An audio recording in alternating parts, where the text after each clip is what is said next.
Hey, what's up, y'all? It's Zems, and welcome to another reaction video. Today, we're going to be reacting to two girls accidentally kill Kim Jong-un's brother, thinking it was a YouTube prank. This video, again, is by Rotten Mango, so if you guys haven't already, make sure you swoop down to the description box, click on that link, and go watch this video to the entirety. I'm going to be pausing, stopping, and talking through the whole thing. If you guys are new to the channel, my name is Zems, and welcome to the crow's nest. I can only imagine what kind of prank it is that caused this guy's death. I was used to watch pranking videos all the time, and then it just got to the point where some of the pranks just go too far. Like, some of the pranks would have made me mad if they were to happen to me. Like, they start putting hands on people and moaning in people's ear and walking up on people all weird with their hands in their pocket. Like, it was just getting out of control, and it just eventually became dangerous. And it's like, you really can't prank people nowadays unless you do it in a certain way where it's not putting your life or their life in danger in the process. But this video was the one that was selected in the voting poll. I'm going to go back and put the other videos that was in this recent voting poll and see what you guys vote on next. I'm pretty sure it's going to probably be the anime girl or the Air Force sergeant, because you guys have been asking for those videos for quite some time now. But be on the lookout for that whenever this video is posted, and then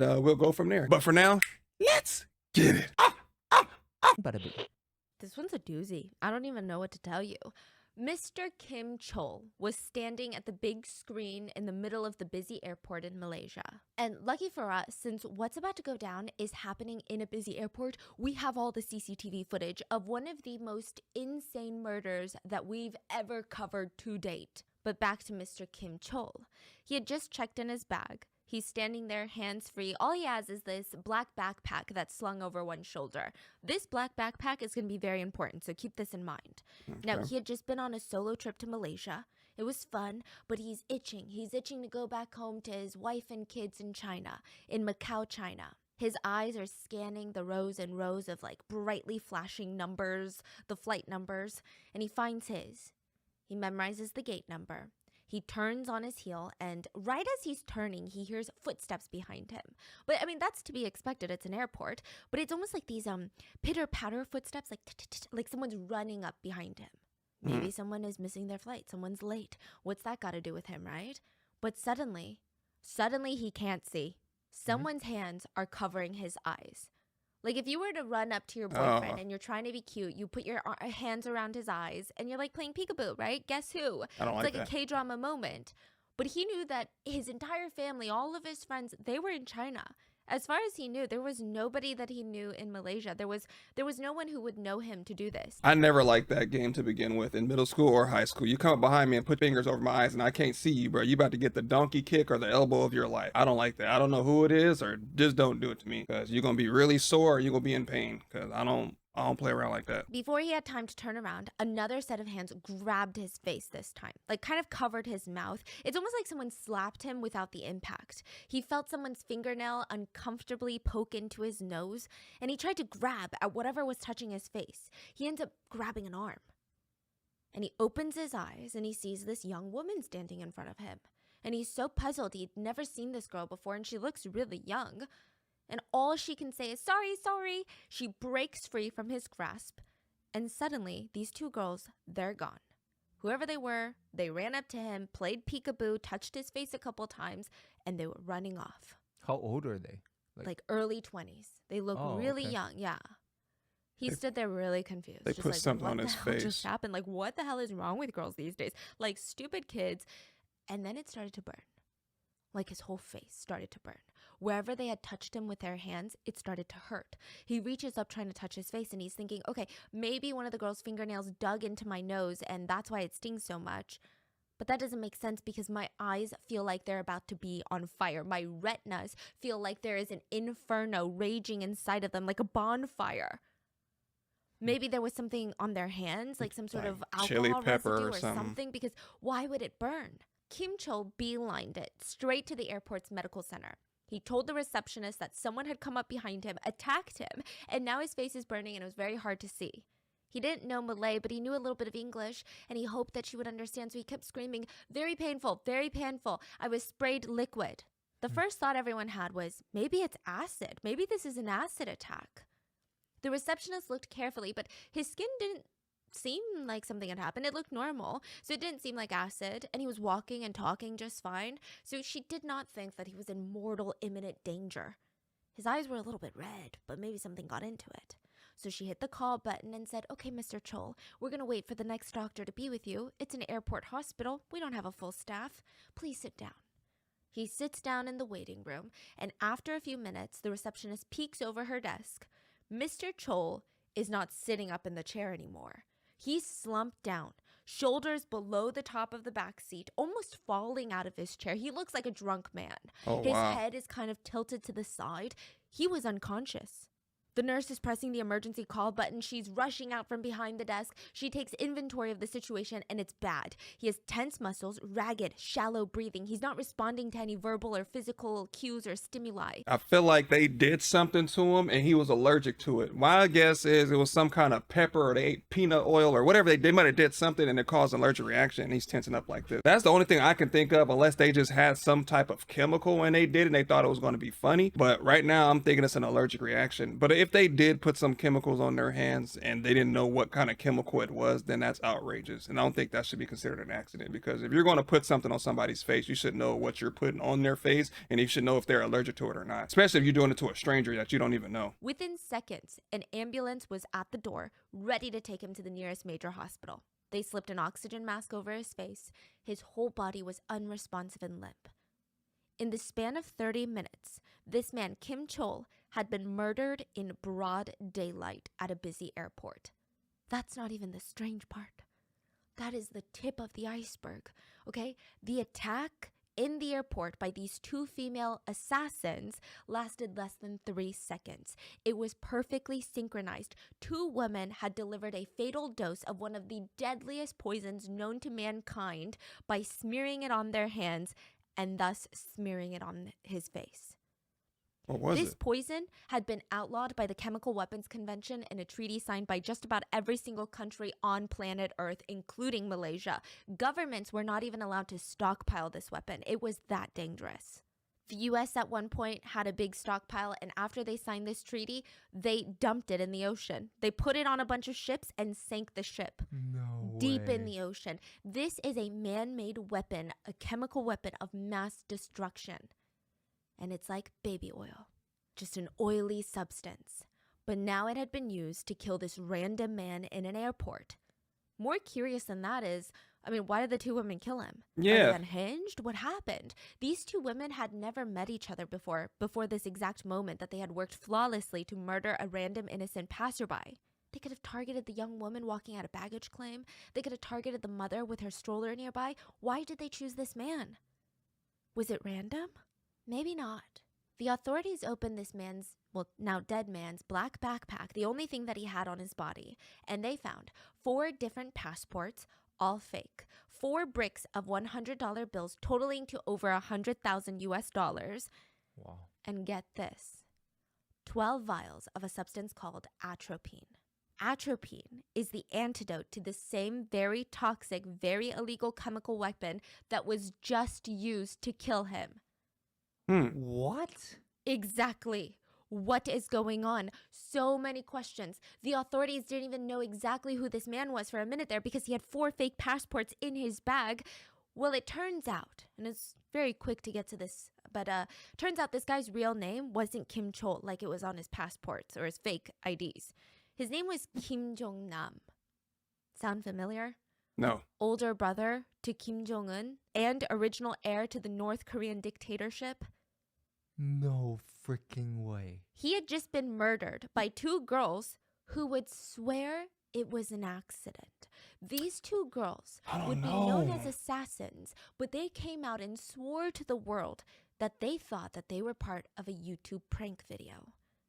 They claimed that they just wanted to be YouTube famous. They had no intention of killing anyone, and especially not the dictator of North Korea's older brother. I don't know. This is absolutely on another level. This is another level, like he said, another level prank. So we're jumping off of this. I know this video is going to be crazy and it's going to be juicy, but it's like, out of everyone in the airport, you just happen to select Kim Jong-un's brother, and he just happened to be carrying the antidote to the poison that which you administered on his face. Like, I don't know. Could it be a coincidence? Maybe. Maybe. Could have been somebody told them to do it? Maybe. I mean, we can all dive into, say, it's like something like conspiracy theory and be like, well, hey, someone hired them to do this, and then if you do it, we'll just cover it up as a prank. But my whole thing is, if Malaysia says, well, we don't have it anymore, US, everybody, all these countries destroyed it, how did they get access to this so-called most, harmful man-made poison and then administer it on somebody's face that happens to be the older brother of a huge political figure? Like, I'm calling cap. I mean, maybe it's like going to change my opinion later on, but right now I don't think it's an accident. Not at all. I'm a huge believer of kind of like coincidence. Like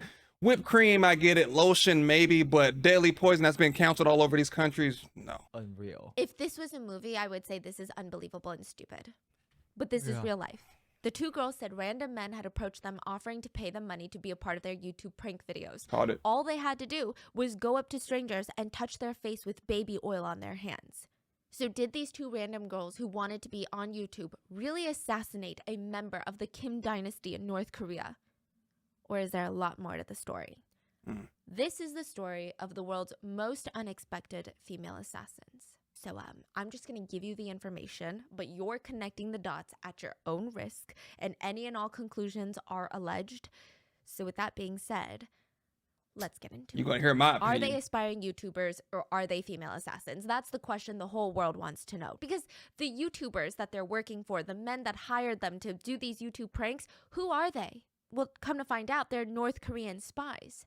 But how much of that did the two girls know? So let's talk about the two girls. Siti was from a remote farming village in Indonesia with a population of about 500 people. It's likely that the water buffalo outnumbered the villagers in this town. Like, that's how small it was. Her neighbor said that she was a very quiet and religious child. Her father was really involved in the mosque, and she was kind of like his mini-me. He was responsible for singing the call to prayer at the mosque, which happens 5 times a day. So when he's not doing that, he was selling spices. And after Siti went through school, which only went up to the 6th grade in their village, she worked with him at home. She was bundling up spices to sell to the other villagers. She worked really hard. But at the end of the day, she would go to sleep at night thinking, okay, there's got to be more to life. This can't be it. Are you kidding? The world is so big. I don't want to look at more suitable water buffaloes than potential husbands. I want to go see people. I want to see the world. So she dreamed of a bigger life, and she just had a single goal. Her whole life goal was she wanted to buy her parents a house to retire on so that they wouldn't have to work, they could be comfortable. She a real one. Siti is 14 when she decides to move out of the village and move to the capital. A relative told her that they could get her a job in Jakarta. She was so excited to finally work towards her dream. She packs all of her things, moves to Jakarta, travels all the way there, and sees that the job waiting for her is a sweatshop. And she's looking around. She's standing in the middle of this huge warehouse with a bunch of tired women that are just sitting on these cheap plastic stools in front of desks that are barely big enough to even fit a sewing machine. There was a cushion on the stool, though. She felt like that was a positive. But at least she would be making money, right?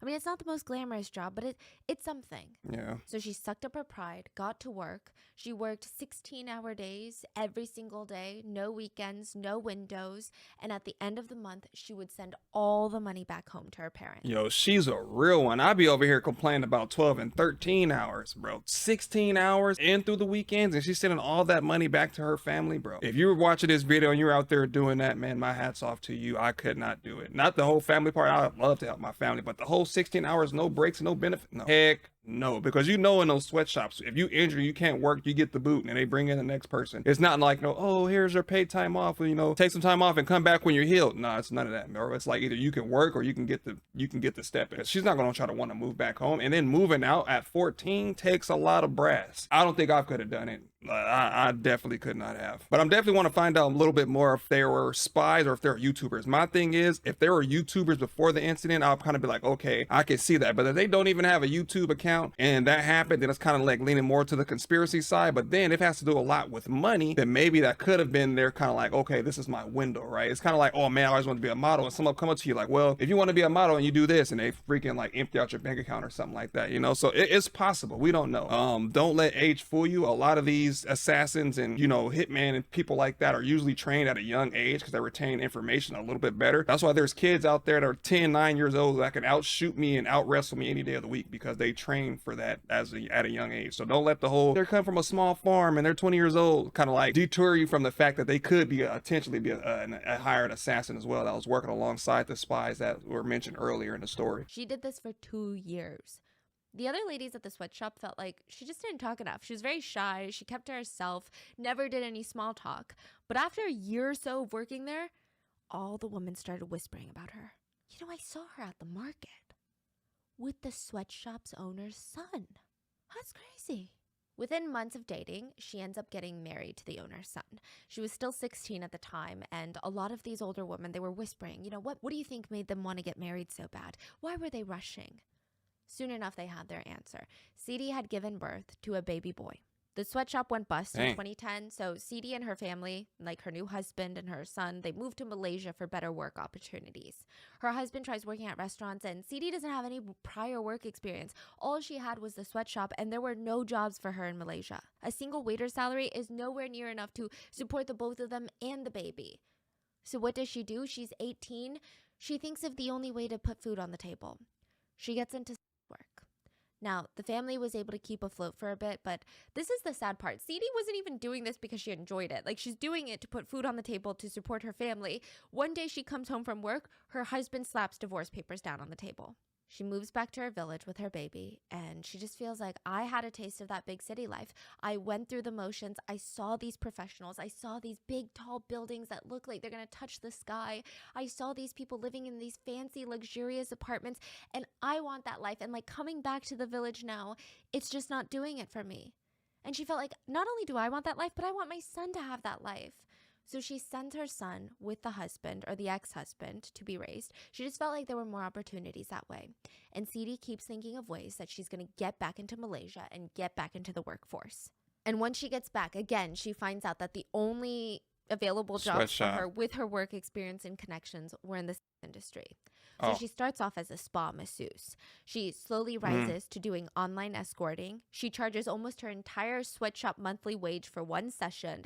And she's finally making enough kind of to live and to send money back to her parents every single month. She also traveled back home to Indonesia every single month because Indonesians don't need a visa to stay in Malaysia. So I don't want nobody to be in the comment sections dragging this girl down, because you never know what you would do to help your son or to put food on the table. I could all days, every day be like, I would never do that. I would never do that. But if ever it comes to me having I'm about to get low on rent, you catch me twerking somewhere in Thailand, hey bro, it is what it is. As long as I put money on the table. I mean, you know what I mean? Like, you gotta do what you gotta do, man. Ain't nobody going to be out there making sure that you eat or, you know, get your fill in, or no one's going to make sure that you're putting clothes on your back and socks on your feet. Like, no one's going to care. At the end of the day, you have to do what you have to do to feed your family. You know, whatever it is that you have to do, it's none of my business. It's none of nobody else's business. It's only your business, and it's between you and your family, or you and your loved one. And you just got to do what you got to do, man.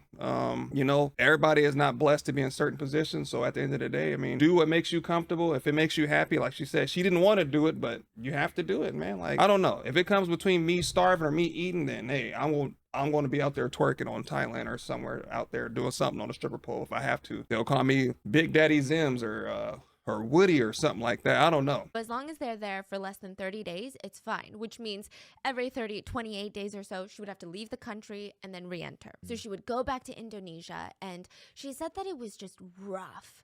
Like, yes, she was sending money home to her parents, but she was basically living a double life. She kept her work a secret from her family. Her parents went to the mosque every single week and gave thanks for their daughter's success in the big city. And since they're so religious and since they're so proud of her, there was just no way for her to tell them the truth. And she knew that if she told them how she was making this money, how she was sending it, they would immediately make her come back to the village where they would take care of her, try to protect her, try to shield her from these things. So she would sit there and listen to them thank Allah for giving them a daughter that worked so hard for the family. I don't know. She said it was a very complicated feeling. And it broke her heart to keep this secret. And her one goal was, I want to give my parents everything. But one day, I'm going to build a real career. I'm going to do something outside of work, and I can move on from this so that I don't have to feel like I'm living a double life. Yep, so when a friend introduced her to a taxi driver who said that he could get her an acting job, Sadie is through the moon. I mean, she was skeptical, yeah, but she can't afford to pass up an opportunity like this. The taxi driver is not the one hiring. He said, I gave this ride to this, I think he was Japanese, a Japanese man named James. He said that he got this huge YouTube channel, works for a production company, and they're going to make YouTube pranks. So this is like in 2017 where YouTube pranks were the it thing. Yeah, that's what I was talking about earlier. 2017? Yes. This is when Are you kidding me? I don't know why I thought this happened like 25 years ago. Yeah, No, same. like YouTube pranks were the it thing back in the day. In 2017, like all those elevator YouTube pranks The were fart raging, pranks. like all of that. Wow. So it kind of made sense. Everyone was like, oh yeah, everyone's putting money into YouTube pranks right now. Mm-hmm. So this Japanese guy named James is like, hey, taxi driver, here's my card. If you ever find future actresses who want to be part of my YouTube videos, just have them call me. So CD's like, okay, absolutely. She calls James's number and she meets up with him. Now, you probably already guessed it. James is no Japanese man. He's a North Korean spy. They met for the first time January of 2017, a little over a month before Kim Jong-nam's death. On the day of the meeting, CD took a short, selfie video of her and James, which becomes vital evidence later. This was not anything new for CD. She dreamed of making it in the industry. She dreamed of acting and quitting work, and she documented her entire journey. This was the very first step. She hoped that someone would see these videos and maybe cast her as a minor character in a minor role, and then eventually that would lead to something bigger and bigger, and then she would have a job that her parents would be proud about. That was her new dream. You know what my dream was back in the day? I'm not gonna lie to you guys, probably gonna laugh at the comment section, but my dream was to be on Degrassi. I don't know if you guys ever remember that show. That was my show, bro. Wheelchair Jimmy and Spencer and all that, bro. That was me. I was like, oh man, I want to be on TV so bad. Maybe one day I'll get on TV. I don't think I'll be a great actor, but I would love to fill in somewhere, be like a filler, even like a passerby. Even if I had one line or one sentence, bro. Maybe one day. I'm praying on it. James did not speak any Indonesian, so they had to use Google Translate to communicate, but it was pretty clear. She was going to get paid about $100 per prank. James introduced her to his cameraman, who would also be there during all of these pranks, and he was going to film everything. James would stay hidden, and CD would be the one facilitating the pranks to these random strangers. Pranks. James also introduced her to the YouTube channel boss. His name was Mr. Chang. So whereas James was very shy and reserved, Mr. Chang was outgoing, friendly, even a little flirtatious with CD. He knew Indonesian, Japanese, Korean. I mean, CD was very impressed by this Super man. spy. No wonder he's the brains behind this whole thing. He seems like an entrepreneur. He seems like a go-getter. Mr. Chang is just another one of the North Korean spies. There were 8 North Korean spies on this alleged mission. Every man in this operation is a North Korean spy, but CD had no freaking clue. Neither did Doan. So Doan is the other actress. They don't know each other. CD and Doan had never met prior to this. They're not even from the same country. They don't even speak the same language. Doan was also from a small rural farming village, but she was from Vietnam. She was the baby of the family. Her father treasured her so much, any award that she ever got in school, even the participation awards, her father would frame it and put it in this waterproof accordion folder so that nothing would ever happen to it. He was so lucky. He just felt so blessed that he had this incredibly well-behaved child, a good student who was never troublesome. I mean, people describe her as being very peaceful and gentle. That's how she's described. She graduated from public school and got accepted into the private university in Hanoi, the capital of Vietnam. She moved alone to the big capital and dedicated herself to studying. Some sources say that she studied pharmacy. Others say it was accounting. But they all say that she was unable to find a job after graduating. So she gets a temporary job waiting tables at a local pub, and she starts modeling. I mean, everyone at this pub is like, you are literally so freaking pretty. You need to get into modeling right now. Here, I've got a connection. They're looking for a small-time model. So she takes on a couple of gigs. She's an aspiring actress now. She auditioned for the Vietnam Idol, which is the Vietnamese version of American Idol. And on her social media accounts, she went by her stage name, Ruby Ruby. So just like CD, Doan heard about the YouTube actress job through a friend of a friend. Now, in December of 2016, two months before Nam's death, Doan's friend brought Doan to a bar in downtown to meet the recruiter, Mr. Y. This is a different guy from James and Mr. Chang, the one that recruited CD, okay? Mr. Y was dressed in a fancy tailored suit. He spoke fluent Vietnamese. He acted like a very legitimate producer. He was also in his 30s. Doan was in her 20s. And he took her around the city and he would show her his favorite spots. He texted her good morning after he woke up and good night before he went to bed. He took her shopping, bought her Christmas gifts, even took her to the aquarium one day because she said that she was bored. They took pictures together in front of the fish tanks, and he would take her hand through the exhibits. It started to feel like some sort of relationship. Doan was starting to fall for this man, and it seemed like he was falling for her. But they would still do a couple of jobs here and there. The first prank took place at a busy supermarket. The objective was to kiss a stranger on the cheek and run away. Doan was so freaking nervous, okay? I mean, she was so freaked out. I mean, when she got there, heard the objective, and saw all the people, she had all these butterflies in her stomach. I mean, she's normally a very shy person. Like, I get it. She wants to make it in the industry, but she's very shy. They tried filming the prank a couple of times, but every time Doan would chicken out, and she's like, I can't do it. I can't do it. Mr. Y was very nice about it. He and his cameraman would scrap the shoot. They'd say, okay, it's fine. Why don't we just go out for drinks instead? So they'd go to the bar, take a couple shots. Doan would say that she would get pretty drunk, but not blacking out. And then one time, Mr. Y and the cameraman took her to the next door over, which was a North Korean restaurant. So, it specifically wasn't advertised as a North Korean restaurant, but there are allegedly hundreds of North Korean restaurants in Vietnam that allegedly function as a way for North Korea to get foreign currency and are also allegedly a hub for spies. Interesting, Wow. okay? Everyone in the area kind of knew it was a North Korean restaurant. But she didn't know. She knew. Oh, she knew. Oh, she did. But I mean, it's just a restaurant. It's not like you go in and you gotta get shipped to North Korea, right? Doan says that she thinks they took her to this restaurant in order to see if she would chicken out or not want to go in or would say something bad about North Korea or would discriminate against the food. Maybe they felt like if she did, she wasn't right for the job. But she didn't say anything. Her life was on the line. Yeah. Like, she didn't say anything. She didn't hesitate. She didn't act weird. I mean, it's just a restaurant, like, that serves kind of North Korean food that's rumored to have North Korean spies, but whatever, right? She ate the food. She acted normal. So they continued with her. They tried a couple more pranks, and Mr. Y would get her to get a big stuffed teddy bear for her to practice pranks on, and she did, and she was slowly getting braver.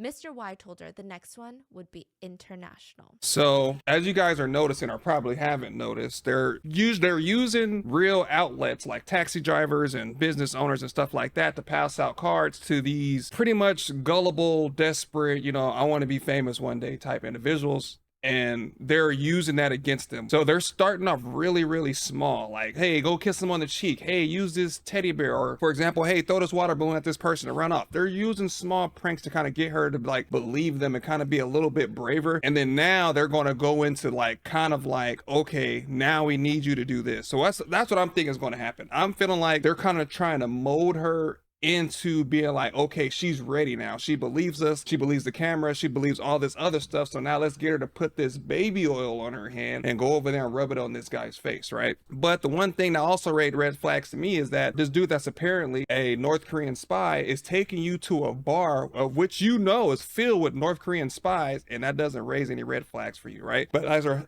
Stephanie husband mentioned, maybe she is scared for her life. Maybe she didn't want to say anything. Maybe she was nervous. But at the same time, I feel like if he's taking you to aquariums and taking you shopping, I feel like he might have, I'm not going to say he is, right? Because that's spies, that's their job, they're good at manipulating people. He might have told her something just a little bit, because I don't know. My thing is, I wouldn't go to a bar that's full of spies. That's just me. I just would never do it. Let me know down in the comment section what you think, but I'm feeling like right now they're just in a molding process. They're trying to get her to carry out the mission for them, so their hands are like clean from the incident. He asked for her passport. She gave it to him, and he flew her out to Malaysia and Cambodia to practice more pranks. Doan was enamored. I mean, this feels like I imagine this is like what dating Mr. Beast feels like getting flown out to do a YouTube video. It feels very like fancy and oh my gosh, I'm making steps in my career. This is like exciting. She was getting flown out internationally to act in these viral YouTube videos. I mean, she's already a model, and now her dream of becoming an actress is becoming more and more close. It's becoming more and more true and feasible. Now, on the other hand, so Doan is practicing on a teddy bear. She's doing these random pranks in public. Sadie was kind of going through the same thing, but a little bit different. She's working with the North Korean spies, James and Mr. Chang. They would meet her in a predetermined public location, which was almost always busy with people. And it was a bit less romantic. Mr. Y took this almost romantic approach to the whole thing. These two guys, they did not. They would pay her the money, and typically she would walk up to a stranger, hold their hand. I feel like we've seen these on TikTok. Yeah, we have. With, the elevator video or the escalator videos. So she'd walk up to a stranger, hold their hand. They would turn around, look at her, and then she would say, sorry, and run off. That's so scary now. It Now is. you think Yes. about it, it's like after you hearing about this, It's weird. man, I don't want people touching my hand, because you Yeah. don't know what's on there. Like, as a YouTuber, I would be scared to film these because I Mhm. don't know what people's reactions are Of going to course, be. of And I don't course. know if they're going to overreact or Yeah. not overreact, but Yeah. so then she would run away. Sadie herself said, I didn't really think that the jokes were that funny, but hey, I'm getting paid $100 a prank. There must be an audience. There must be people that are watching this because what the hell, right? Mhm. Sometimes they would smear Sadie's hand with lotion before the prank. Keep this in mind, okay? So they would smear her hand with lotion and Loading they her. would say, okay, go up to that stranger and wipe the lotion on their face. She would do it, and it almost never escalated to the point of someone hurting her or getting mad at her. Almost everyone just seemed confused and silently angry. That's Then they would wild. escalate. They would say, hey, put this baby oil on your hands and play peekaboo with that random stranger. So she would run up to a random man, and they would always pick the person that they wanted her to approach. She would run up to the random man, put her hands, cover his eyes, Mm. and then when he turned around, she would say, sorry, and then run off. There was always a cameraman that was hiding in the corner filming the whole thing. And with every escalation, from the nothing to the baby lotion to the baby oil, she would get paid more and more. And with the life that Sadie had, this was comparatively easy money. She could do the prank and then apologize and run away afterwards. She hadn't run into anyone that had like a black belt yet or that had crazy anger issues. So she felt like, okay, I guess I'm not really hurting anyone and the pranks are harmless. So at least I can send money back to my parents. That's how she justified it. And James and Mr. Chang promised her at the end of the day, these videos were the into the entertainment industry. You get into the YouTube prank videos and then soon you're going to win an Oscar. That's what they're telling her. You're going to become a famous actress. In hindsight, they weren't wrong about the famous part. Sadie would become internationally known. February 13 of 2017, Mr. Chang was walking through an airport. He's not running, but he's walking pretty fast. He's walking with a purpose. He had somewhere to be, right? He walks up to one of those cafes that are before the airport security line. So it's technically open to anyone. You don't need a boarding pass. You don't need to get through security. It's just before you go into the airport, or maybe you're saying bye to a loved one. So he sits there and he meets up with a young woman, Sadie. Sadie is patiently waiting for him. She had gotten a text for this airport location and she thought that she was here just to film another YouTube prank video. I mean, this is what she's been doing for the past month, getting paid to go meet at an undetermined, very public location. And he would point at a couple of people. She would run up and put some baby oil on their face. Get paid a couple $100. She had already ordered her coffee. She was sitting down waiting for him. He didn't even bother ordering anything. He just walked right up to her and explained the game plan. Today, we've got a new prank. Okay, it's kind of like the lotion prank, but a little bit different. Here's the idea. We're going to put a blend to the peekaboo prank and the baby oil prank. So I'm going to cover your hands with oil and maybe some lotion later. You're going to walk up to people that we point at and cover their eyes. Easy peasy, right? Okay, sounds good. Do you have a target in mind already? Now, he usually did. Mr. Chang almost always did. He said that he would pick out the person who looked most likely to give a strong reaction but not call the police. That's what he told Sadie. He said it's all about the YouTube views. It's all about the YouTube engagement. That meant he would go after normal, non-scary, non-intimidating looking adults. Which would make sense because as a spy, you know how to read body language and people's abilities. There's FBI agents out there that can give a profile of certain people. That's how they able to blend in and do takedowns and undercover operations because they know they master that stuff. They train for that stuff daily. So I can only imagine what they were doing. And they're molding Sadie just like they did Doe, but Doe's a little bit more open. Because Sadie, well, they flirted just a little bit, but I think on Doe, they flirted a little bit more and it kind of like worked and stuff. You get what I mean? So what they're doing is they're trying to make them comfortable. That's why they keep picking public places, because they want them to get comfortable enough to go inside that public place and then run off and think nothing happened, right? They can't tell somebody like, hey, we're going to put this poison on your hand and then you're going to go and do this, right? No one's going to do it. But now he's saying, you've done baby oil, we've done lotion, now we're going to do a little bit of a mixture. I don't know the chemical or whatever that they're dealing with. Maybe the mixture makes their hand feel a certain way, right? Maybe it makes their hand tingle or burn a little bit or it's cause a little bit of irritation or itching or some kind of side effect, right? So when they go put it on their hands, they're not alarmed by it. That's what I think right now is going around. I think right now they're working on putting the substance on their hands and getting their bodies used to it, so that when it's time to go to point and get their target that they're supposed to get in the first place, then that's what they're going to do. Maybe it's because they didn't want him to get the antidote back to, you know, North Korea or wherever it was. Because if they dispose of that man-made weapon, but this dude is carrying the antidote, maybe he was going to resurface that poison and try to use it as a weapon and kind of have the antidote for it. So kind of like a mass nuclear weapon, I guess you can say, and be able to control it because they're the only ones that have the antidote. Don't quote me on that, but I'm not too sure if the States or any other countries have the antidote. But my thing is, if it was that bad and you got rid of it, 9 times out of 10, I believe that you probably don't have the antidote for whatever it is that that was being used. Oh, and here he comes. Don't make it obvious, but behind you, 5 o'clock, gray suit jacket, black backpack. CD reached behind her and pretended to fiddle with her bag strap. She glanced up, and sure enough, there was this kind of portly-looking man that was walking briskly through the airport. He was stopping to look at the list of departure gates. Kim Chol. She turned back to Mr. Chang. Okay, got it. And the lotion? No, we're going to do oil this time. Here. He takes the bottle out of his bag and pours a little bit on CD's hands. She's like, oh, God, it's slimy. Well, yeah, don't touch your face or your clothes with it. It's going to stain. So go up to him, cover his eyes, and run away when he turns around. Right now? In a second. I need to set up the camera. He's over there somewhere, the cameraman. But there's another actress this time, too. She's going to do the same thing, but she's going to come up from the front and cover his mouth. He's going to think that he's getting kidnapped. It's going to be so good for the video. I've got another team at another cafe location to get all the angles with another cameraman. Oh, and you can wash your hands afterwards. There's bathrooms by the doors. CD looks at her coffee cup that she's not going to be able to finish because she's got oil all over her hands now. What a shame. And Mr. Chang's other team consisted of 2 men who are currently at a cafe on the other side of the airport, and they were in their places ready for action.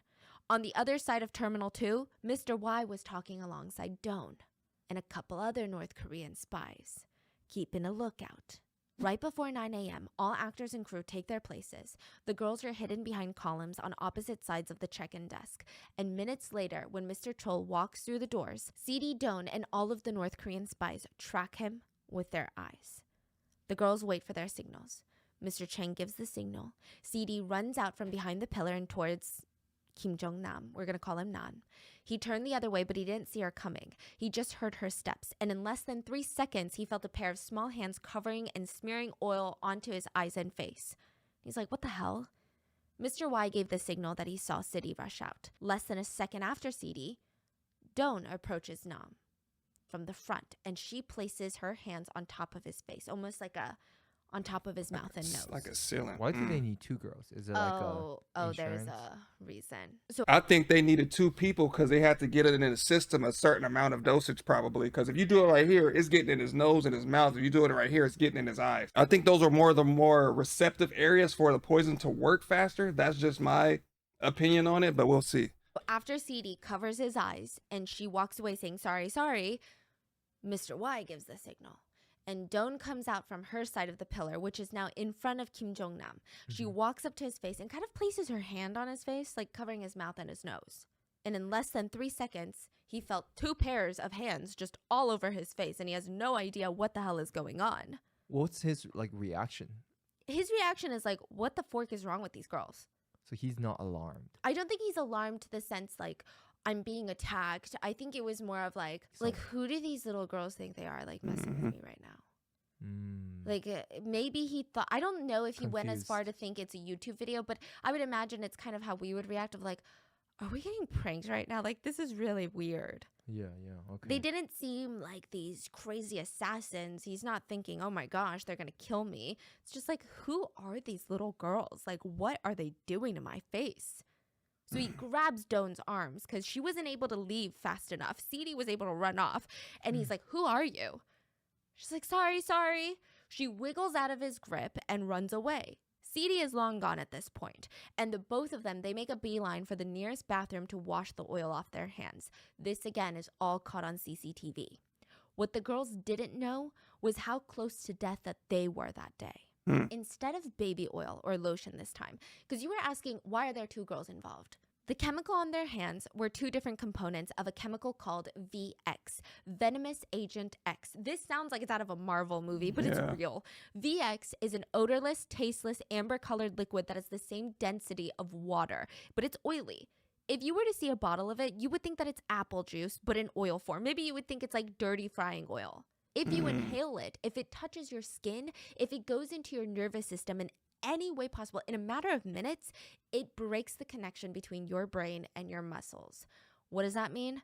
Suddenly your body feels like it weighs 1,000 pounds and you cannot move a single muscle. Your arms and your legs go limp and you can't even move your diaphragm. So your diaphragm is what makes you breathe. The diaphragm sits just below the lungs, and it contracts in and out, which pushes air in and out of your lungs. But now, with that paralysis, your diaphragm isn't moving, and you can't force it open, and you can't force it closed. You're suffocating, and you can't move. That's how it kills you. Wow. It's not fun. Shit. It's painful. The UN classified VX as a weapon of mass destruction, and stockpiling more than 3.53 ounces, that's a very little amount, of it per year has been internationally outlawed since 1993. This treaty has been signed by almost every single country in this entire planet in the world. It has been used as a chemical weapon in a few different occasions in Cuba, Iraq, Japan, to name a few. In the Japan attack, Masami, he was part of the new religious group that we talked about, the subway bombings, or the subway attacks. He was part of that religious group, that cult.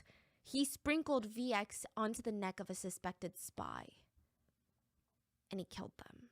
It's pretty bad. Another fun fact about VX, the U.S. used to have a stockpile of it until 1996 when the government banned it because they signed the treaty. So how did we get rid of it?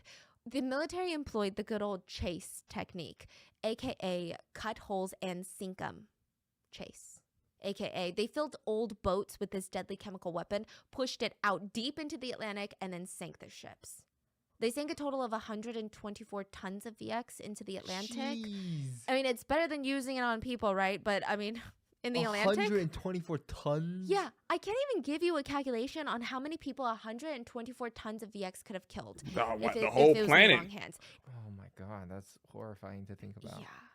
And it's speculated that less than a pinhead-sized drop can guarantee death.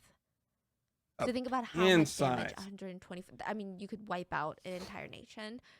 I see why they sank it. A pin drop? He sprinkled it on their neck and killed them, bro. Imagine if they were still selling this stuff. People got their hand. You think fentanyl is bad? Imagine VX out here on the streets. People be falling over every day. Maybe even the world. Jesus. Let me give you a scarier statistic, okay?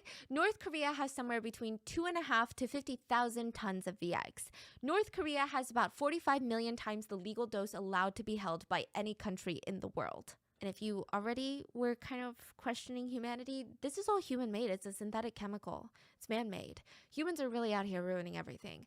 It is said to be one of the most toxic, if not the most toxic substance on Earth in all of history, courtesy of mankind. That's wild. Sadie and Doan were given a dollop of this substance on their hands.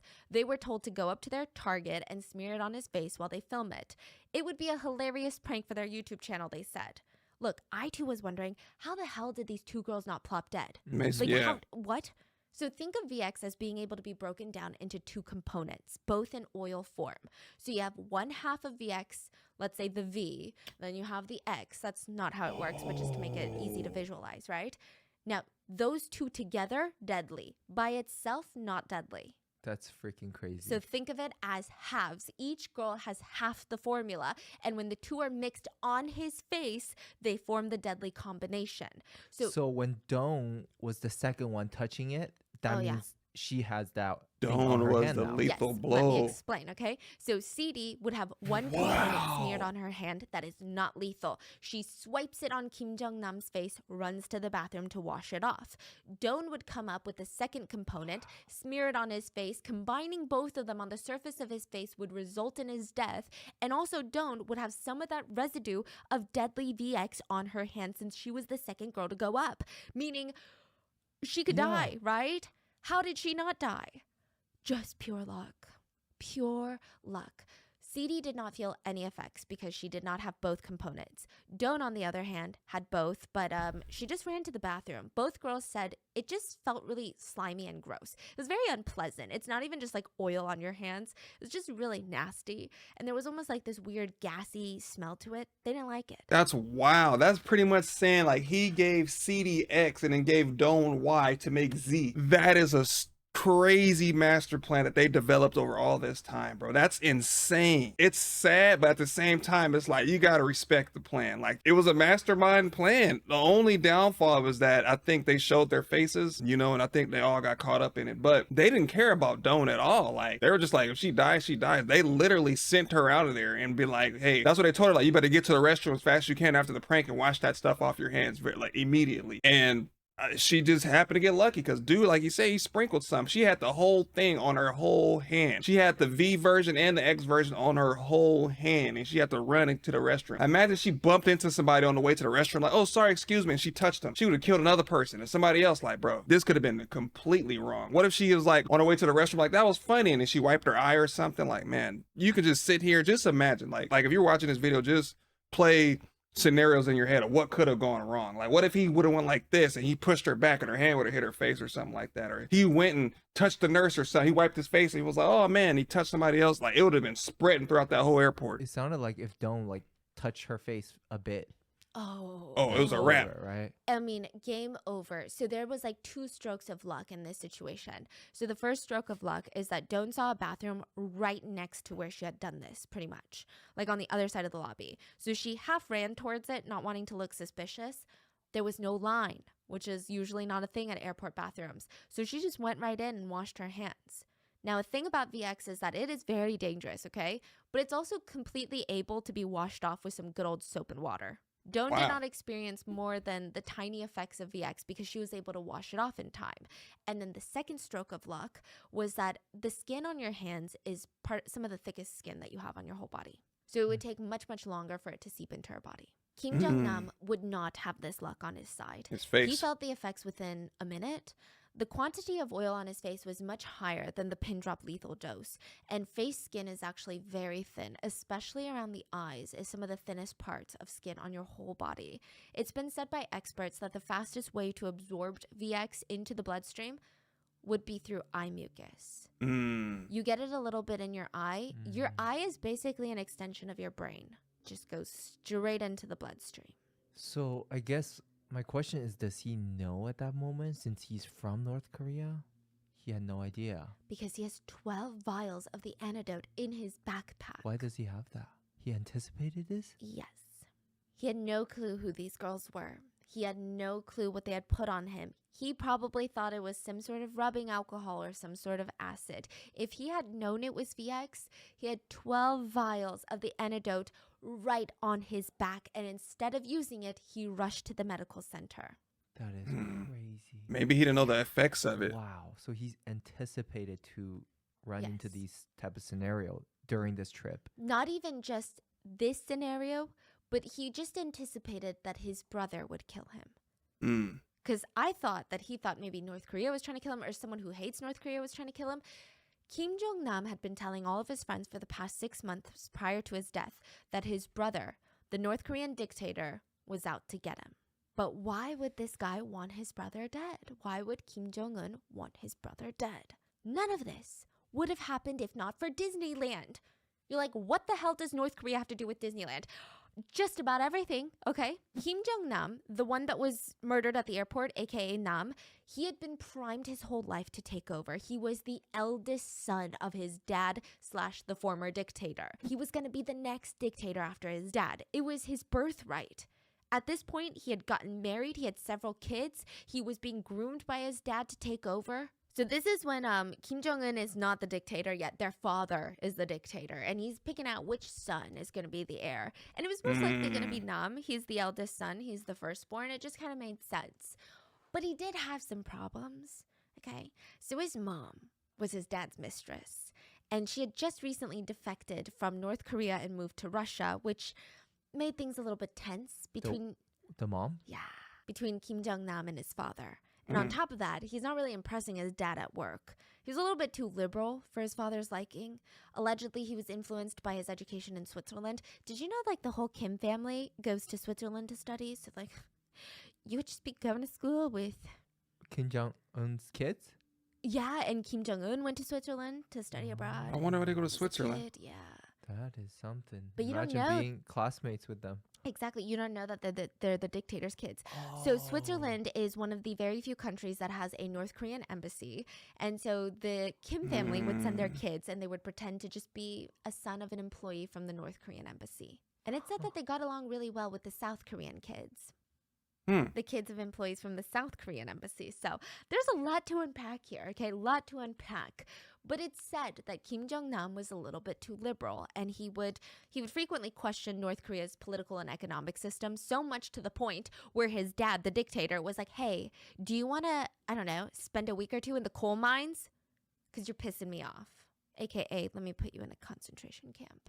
So things were a little bit tense, okay? But he was still in the line for the power seat. He was first in line until Disneyland. May of 2001, Kim Jong-nam took his youngest son to Disneyland. He only took one son. It was supposed to be like a father and son bonding day. They got tickets for Disneyland in Tokyo, Japan, which is a lot closer to North Korea than like the one in the States. Plus, like traveling to the United States, Kim Jong-nam was pretty radical, but he's not like that crazy. That's freaking insane. So they get on the plane. Everything's going well.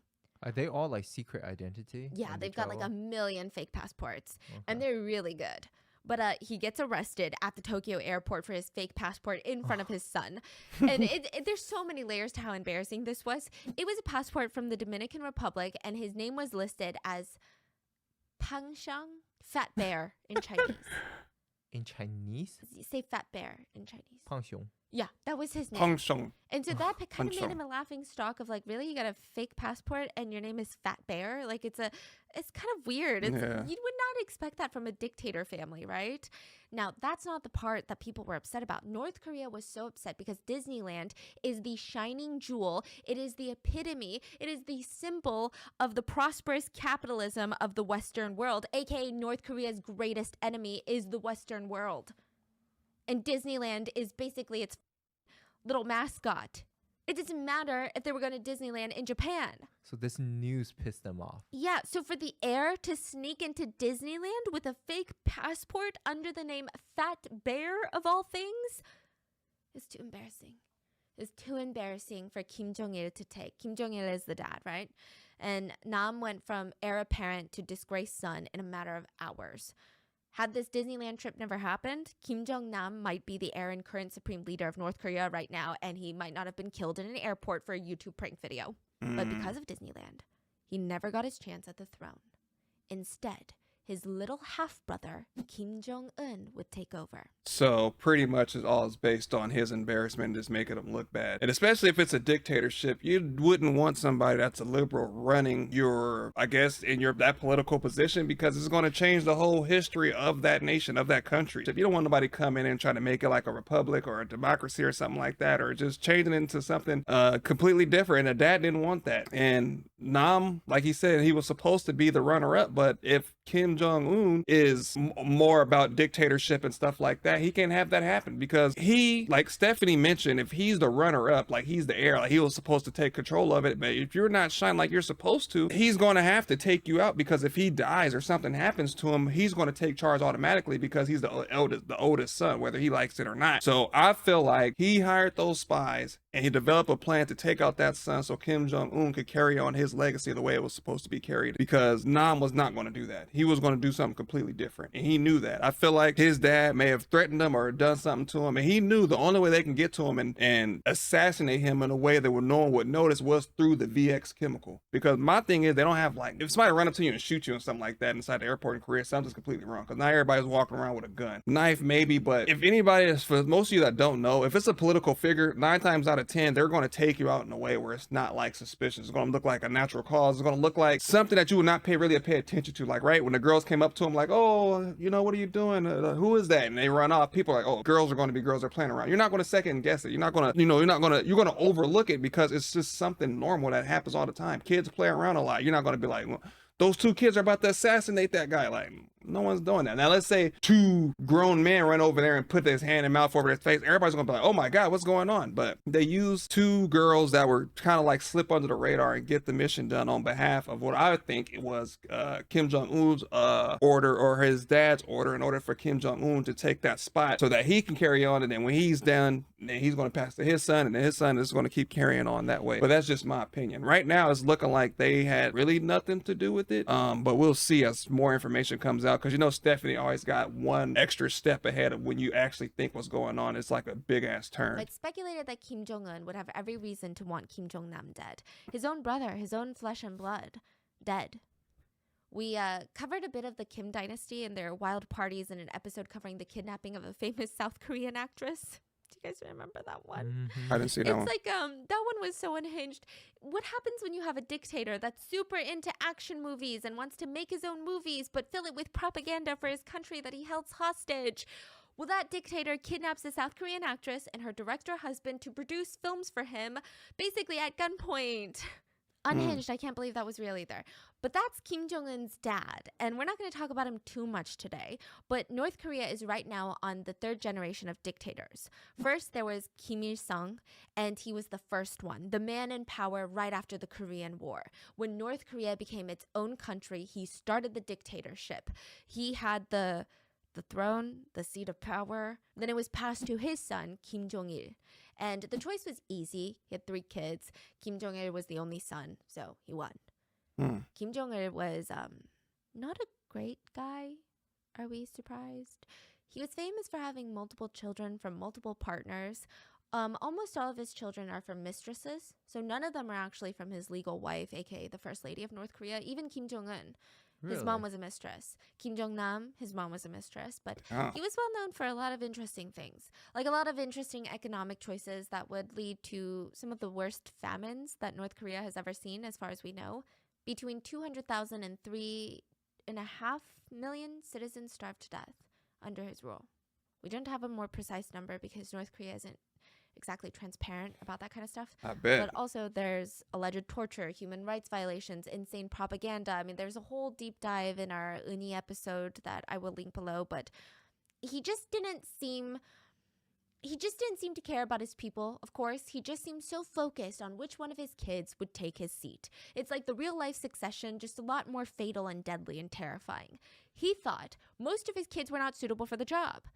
On a train to Russia, he got into a conversation with some fellow passengers about his kids. What kind of passenger? Probably like North Korean officials and Russian officials. Okay. And like most fathers do, he said, "My sons are idle blockheads," which people thought was humorous because they do have quite square-shaped faces. He said, "My sons are idle blockheads. My daughters are the ones who have the real minds, power, and intellect to be in politics." But misogyny wins, because ultimately the transfer of power would go to his son and not his daughter. His youngest son, Kim Jong-un, would be the next supreme leader. He is the current reigning dictator over North Korea, which is very interesting because Kim Jong-un has 2 older brothers that would make more sense to be heir. And also, his younger sister is known to be the political powerhouse. She's known to be the deadliest woman in North Korea. She is freaking terrifying. She's said to be the brains of the regime. She's said to be the ones pulling the purse strings behind him. But none of them got it. She looks He scary. won. Was he just the smartest, most capable, most politically agile? Not really. So Kim Jong-nam was first. He had the whole Disneyland issue, right? Then Kim Jong-un had a full-blooded brother that was a couple years older than him. And this is like his full brother, not a half brother. He was supposed to be next. He's the second eldest son. But Kim Jong-il took one look at that guy and said, pass. Apparently, and this is a direct quote, "Chol, the second son, has the warm heart of a little girl." Yeah, that's what he said. That's So messed apparently up. the second son went to the same school in Switzerland that Kim Jong-nam and Kim Jong-un would go to in Switzerland. They actually had an aunt and uncle in Switzerland that would take these kids in, send them to school, be their guardians, and then send them back to North Korea after their schooling. This is also the Kim's way of getting insight into the Western world and allegedly spying. I don't know how much you can spy as like a high schooler, but yeah, allegedly. Kids talk. Kids So talk. this kid told everyone that his name was Park. So the second son told everyone at school that his name was Park, and he was the son of a driver at the North Korean embassy. And he was really chill. People said that Park would crack jokes all the time. He had a really cool sense of humor, and he was really good friends with all of the South Korean kids in the school. Like, just, he liked video games. He was decent at sports. The only weird thing about Park that everyone remembered is that he would never eat cafeteria food. And the cafeteria food in Switzerland is not like in the US. Like, you're talking fancy boarding school cafeteria food. You're talking catering food. He would never eat it. Man, I'm telling you, them kids in Germany was eating like, I'm like, y'all getting this? I'm talking about sides. I'm not talking about no peas and carrots and plastic bag with apples. I'm not there. They eating food, bro. Like, they feed those kids. Like, you in here learning in school, we're going to give you a really good, decent meal. Not in the States. They give you these beat up chalupa things, and sun be cold and hard, and chicken sandwiches don't be all the way cooked, and they get a bag of sun chips. It's just not the same, bro. They serve prison meals here at the schools. I mean, some states, depending on if it's a private school or something like that, most of these public high schools, bro, their food is not it. You eat because you're hungry, but it would not be my first choice. He would bring his own meals, never touch a single thing of anybody else's food. Very fascinating. Interesting. Why would you do that? They also said that he was a huge pacifist, which is kind of an interesting philosophy for the son of a North Korean dictator. In class, he wrote a poem called A World That I Dream Of. And his dream world, according to his poem, was a world without guns, nuclear weapons, wars, terrorists, or religion. Oh yeah, that doesn't fit the Everything was description. secular and peaceful and open. Is he still alive? Yeah, you would think that he's not, but he's alive. Because he's not a threat. Their dad hated the fact that he would see his two sons, his youngest two sons, Park and Jong-un, and they would play basketball, right? Which I don't think most North Koreans can do, but he's part of the Kim dynasty. Should you just say Jong-un, like Kim Jong-un? Yeah. Okay. I'm just calling him Jong-un-y, like he's my friend or something. that's Yeah, weird. it's weird. Okay, Yeah. Kim Jong-un. Okay. So then the second son would say things like, "We did good, guys. We did well," after they lose. Meanwhile, Kim Jong-un would rage. And his dad was like, "I like that one. Oh. I like the one that's raging. I like the one that can't process emotions." So his dad passed on the second son being the next leader. Didn't even give the second son a second glance, okay? But he was fine with it. He never wanted the seat of power. He just wanted to live his life because at the end of the day, the Kim dynasty, they're billionaires. So he's living his dream, traveling the world, going to Eric Clapton concerts, which is like a blues guitarist. He plays guitar in a band. He lives in Pyongyang, and he just tries to steer clear of his brother's bad side. It's said that after Kim Jong-un took power, he's just basically Kim Jong-un's baby, even though he's his older brother. And he just likes to use some money to get some girls and hang out. Kim Jong-un does not even consider him a threat, even though technically he could challenge his brother's rule. So if the heir can't be Disneyland Nam or chill second son, it's got to be the only other son. Forget the intelligent, terrifying, frightening daughter. We need a man.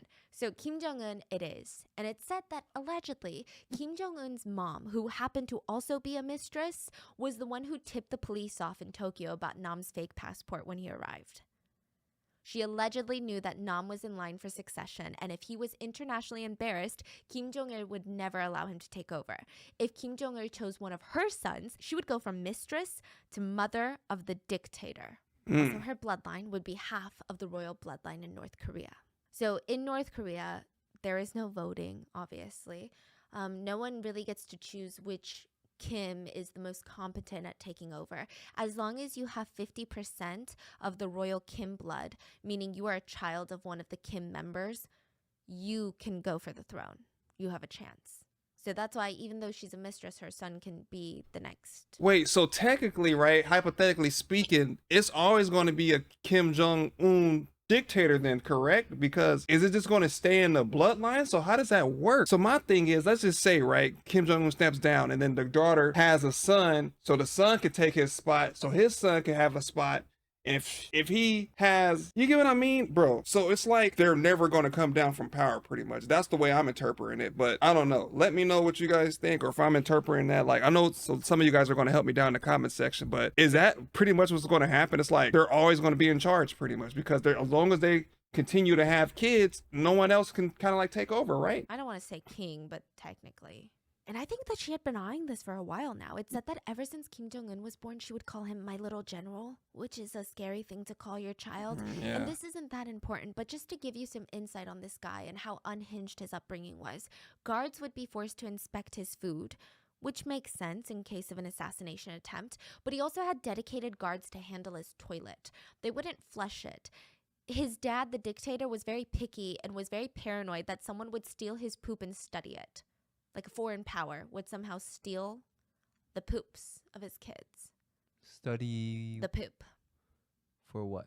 We don't know. I don't know what you get out of poop. Okay? So what are they doing with the poop? I don't know. They had like a secret way of disposing of their poops. So regardless, Kim Jong-un takes power, but there's still other people, other relatives that could challenge his rule anytime if they wanted to. Namely, his brother Kim Jong-nam and his uncle Chang Song-sik. Okay, we're going to call him Uncle Jay. Uncle Jay was Kim Jong-un's dad's right-hand man, and he has half the royal blood in him. They were brothers after all. But now that his dad was dead and he was in power, Kim Jong-un felt really uneasy having his uncle just hang around. Because technically, he's got 50% of the royal blood. He can be the king or whatever. He's got decades of experience in the government since he was the old dictator's right-hand man and people are familiar with him. There were even rumors going around that Uncle Jay was pulling the strings behind Kim Jong-un. So what does he do? He wants him out of the picture.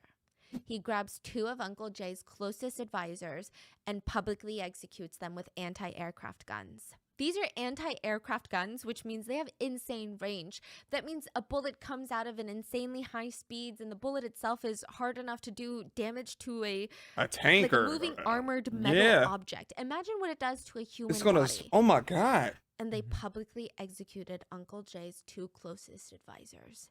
They were torn to shreds in front of everyone. It wasn't even just one bullet. It was like 50-something bullets.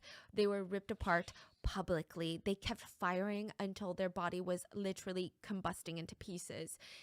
In a situation like this, wives would typically have to gather their remains off the ground, every single piece, and bury them in pieces. But they weren't even allowed to do that. The biggest insult is that they were taken and cremated after, which is like a big thing in North Korea. I guess it's like an insult. So Uncle Jay collapsed during the execution. He fainted from the stress and grief because, yes, those were probably his two closest friends, but he knew he was next. You guys need to go look up the armor piercing rounds or these anti-vehicle aircraft machine, wherever she just said. Go look it up. See how big them damn bullets, they're huge, bro. Some of them bullets be like this big, bro, and they're shooting at a human body. These bullets are made to take down tanks and aircraft. You shot a person with it, bro. Dude is insane. It's a public execution. It's not like, oh, we sentenced you to hang at 5 p.m. It was like, no, bro, we're going to shoot you with this big ass military weapon and your body parts are going to go flying everywhere. And for the cremation part, to be honest, I want to be cremated. I don't know. I just don't like the whole fact of being buried inside the dirt. And then some of these videos you guys didn't know, some of the times, or most of the time, a lot of these coffins fill up with water. So your body's just going to be down there floating in water inside the casket. I don't want that. So I'd rather get my ashes like spread over like a mountain or in woods or in the sea. Just something cool. I don't want to just be placed in the ground, you know what I mean, and just be left there to rot and have insects and stuff nibble on me. And I don't know, that's just not the way I want to go out. But look up that anti-aircraft gun and come back to the comment section and you'll know how big those bullets are. And he knew that there was no stopping his nephew. There was nothing. 10 days after his advisor's execution, Uncle Jay was arrested. Before this, he was a perfectly healthy man, but when he was brought out for his public execution, people saw severe bruising all around his eyes and his body, scarred cuts all around his hands and his mouth. He was allegedly tortured during his time in prison, and the executioner told the crowd that Uncle Jay was convicted of treason. They did not provide any more specifics and/or proof. They turned the guns on Uncle Jay and fired at him for 3 minutes straight in front of a crowd of people. The crowd literally could not distinguish Uncle Jay's body from the piles of dirt and dust around him at the time that they stopped firing. He had been turned to dust. And in North Korea, if you get arrested, so do your closest family members. After the execution, Uncle Jay's sister, so Kim Jong-un's aunt, her husband, and every single one of their kids were arrested. Allegedly, Kim just wanted to wipe out all of his side of the family because of the bloodline, which means claim to the throne issue. Kim Jong-un no longer had a threat of his uncle or his uncle's family taking over. His brother, calm second brother, made it very clear that he didn't want the throne, and Kim Jong-nam had been disgraced. But disgraced is one thing, and non-threatening is another. So Kim Jong-nam, after the whole Disneyland accident, he had a deal with his dad. His dad would pay him $500,000 a year for him to just like roam about the world and have fun. He would just kind of travel from here and there, and he was a little bit more global back in the day. But once Kim Jong-un, his little brother, took power, he stayed in China. There's a whole thing about this. In 2012, Kim Jong-un put out an assassination order against Kim Jong-nam, his half-brother. The only reason that we know this is because South Korea's CIA got a hold of this information. They gave it to South Korean legislators, who then turned around and told the New York Times.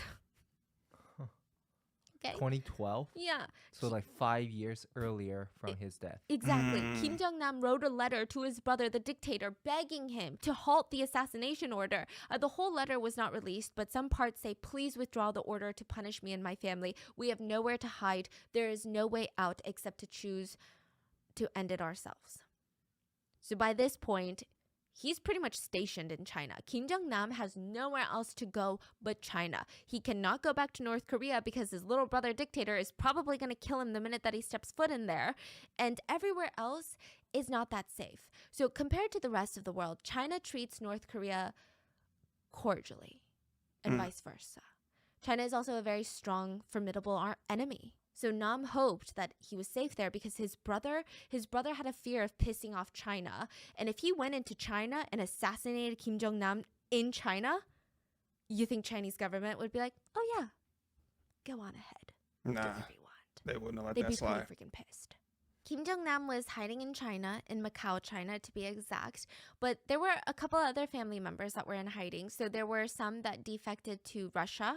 These are like direct family members, not just like North Korean defectors, but a couple in the United States. Yeah, the US is a big place, okay?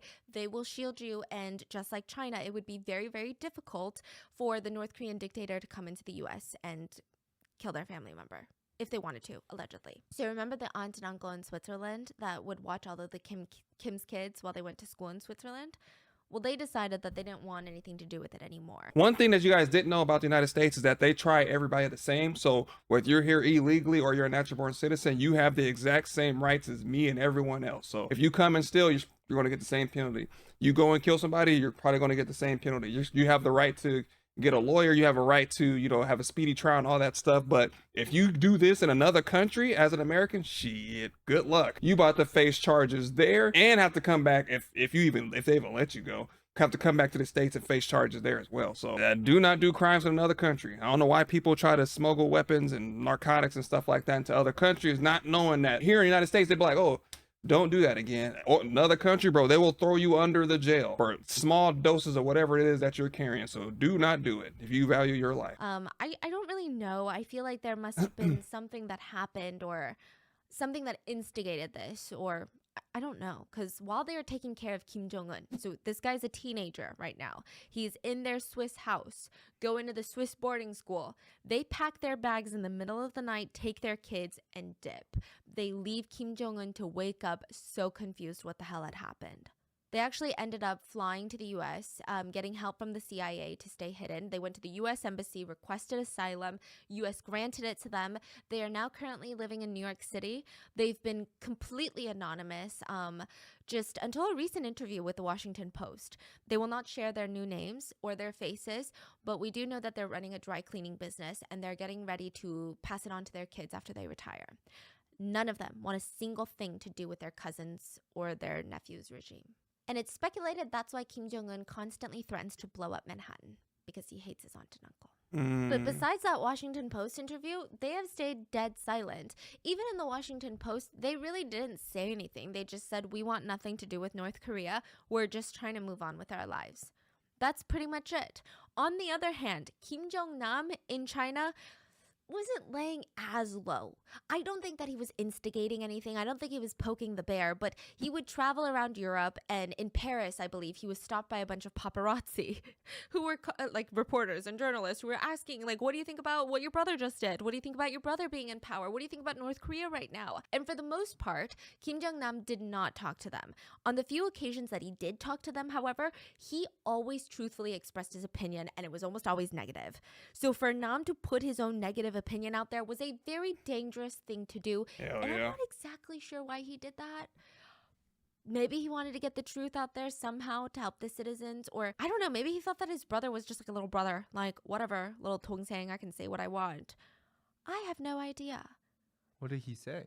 He would just say things like, yeah, I don't like what's going on over there. It's crazy. Mm-mm. It caught up to him, though. 6 months before his death, he told his friends that he was afraid for his life. He believed his brother wanted to kill him. So this is in 2017. His brother originally wanted to kill him in 2012, remember? But for some reason, he chose not to. Maybe he felt like Kim Jong-nam was pathetic and not a threat to his throne, just hiding out in China. Was it because of what he said to the press or the paparazzi? I literally can't believe that I'm talking about North Korean paparazzi right now. Probably not. The speculation is that allegedly in 2017, Kim Jong-nam started working with the CIA. Why do people think that?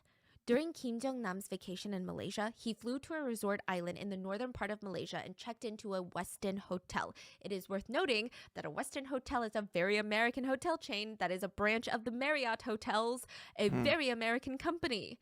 CCTV camera caught him getting into an elevator with a man that North Korea suspected to be a CIA employee.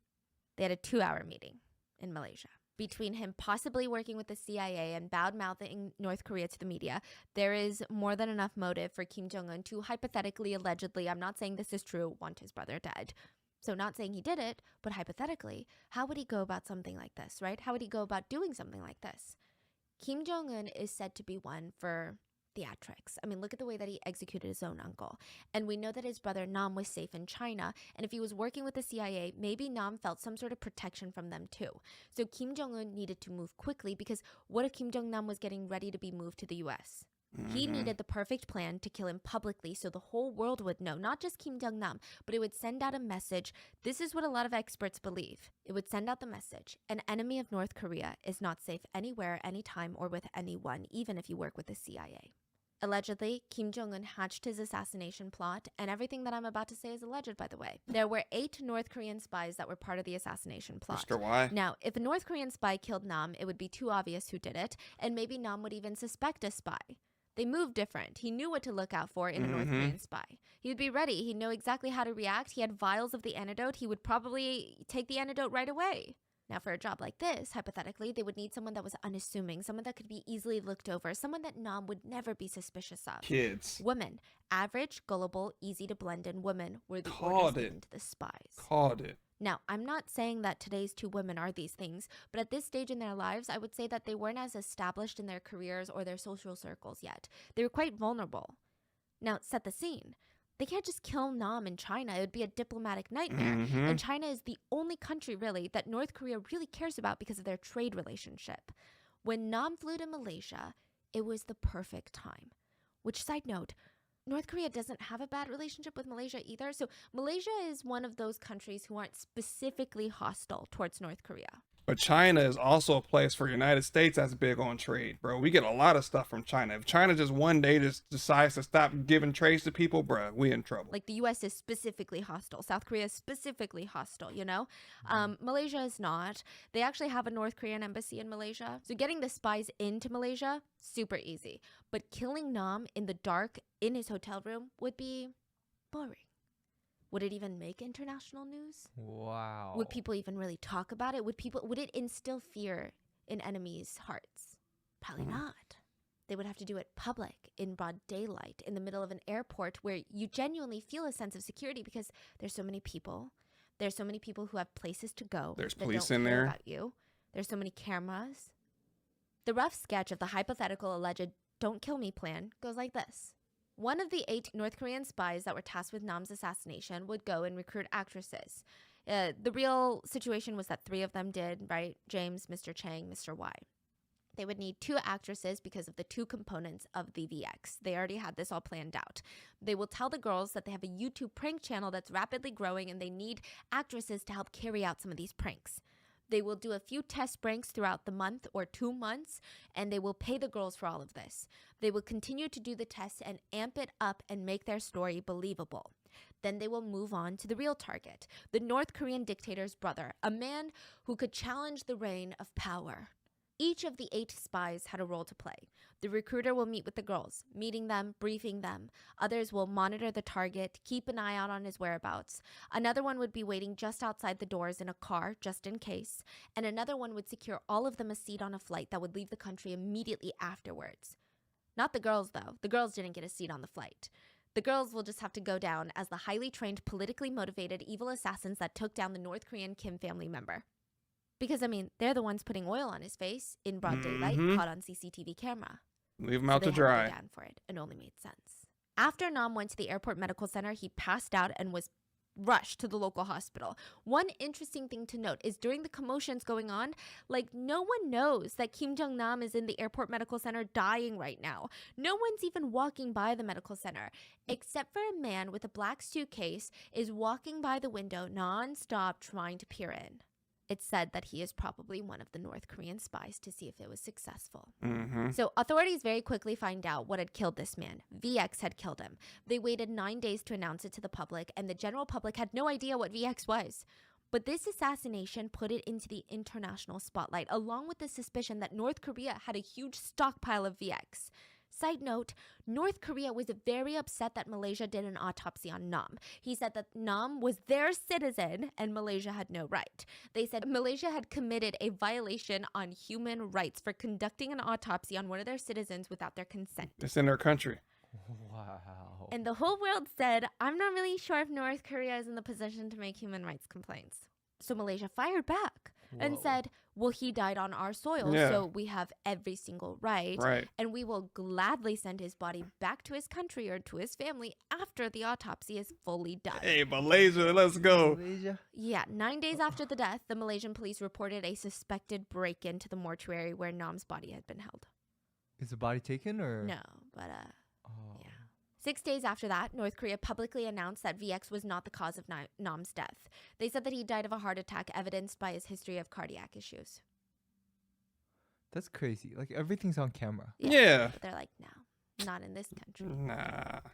So Malaysia was not having it. On March 2nd, they sent the North Korean ambassador an eviction notice, basically. They told him he had less than 48 hours to leave the country unless he wanted to be arrested. No. Then they banned visa-free entry for North Korean citizens.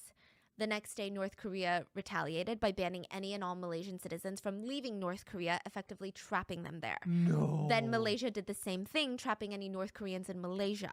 There were 9 Malaysian citizens in North Korea and an estimated 300 North Koreans in Malaysia. Ooh. None of them were allowed to go home. The ban was relatively short. By the end of the month, it was lifted. Yeah, because they had more people. Bro, what? I've heard like stories about North Korea, but I did not know it got down like this, bro. I didn't know they could do stuff like that. They were like, we got 9 Malaysians. They're like, well, we got 300 and something North Korea, so let's play that game. I thought Malaysia was gonna be like, okay, we'll send it right now. Malaysia was like, yeah, bro, we can do it too. Kudos to Malaysia for like standing their ground and placing their foot down, like, all right, bro. With us if you want to, bro. We can do it too. They said we'll send them back when we done with them. I was like, oh, damn, that's crazy. They was beefing, bro. But Malaysia and North Korea, they lifted the travel bans and they sent Nam's body back to North Korea along with his clothes and some other belongings. On the very same day, 4 North Korean men, 4 of the 8 spies, James, the North Korean ambassador, and 2 others, they were on the same flight back to North Korea. Just like that. So they all got away. All got away. There's very little known about these men. All we know is that they're in their 30s, 40s, 50s.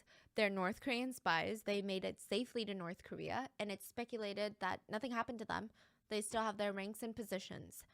Nothing happened to them at all. They just got on a plane and left. Meanwhile, as far as Sidi and Don knew, they weren't even arrested the same day for the murder. They walked straight out of the airport after washing their hands.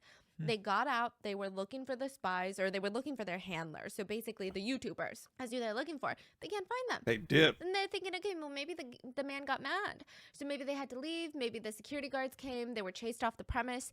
Either way, it's fine. It's happened before. Typically, I'll go home, and they'll reach out to me again when they're ready to film another prank.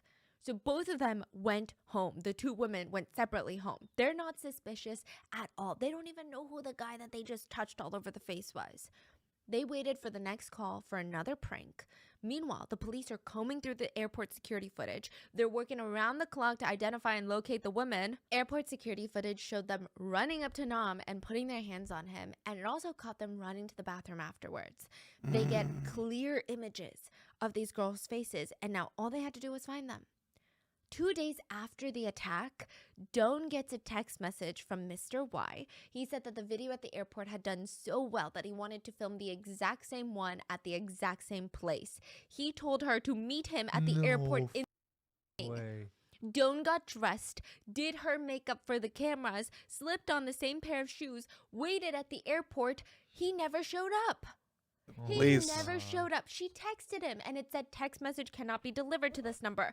So she tried calling him. Number wasn't going through. Set her up. She waited a while and then she decided to leave. She didn't even make it out of the airport parking lot or the little entrance area. The taxi was stopped by the airport police, and suddenly, she's Vietnamese, all she knew are these people screaming at her, demanding her answers in Malay. She doesn't speak the language. She's confused. Why are they so upset? Why are they so upset at her? That's terrifying. Why are these men in uniform yelling at her? Have I done something wrong?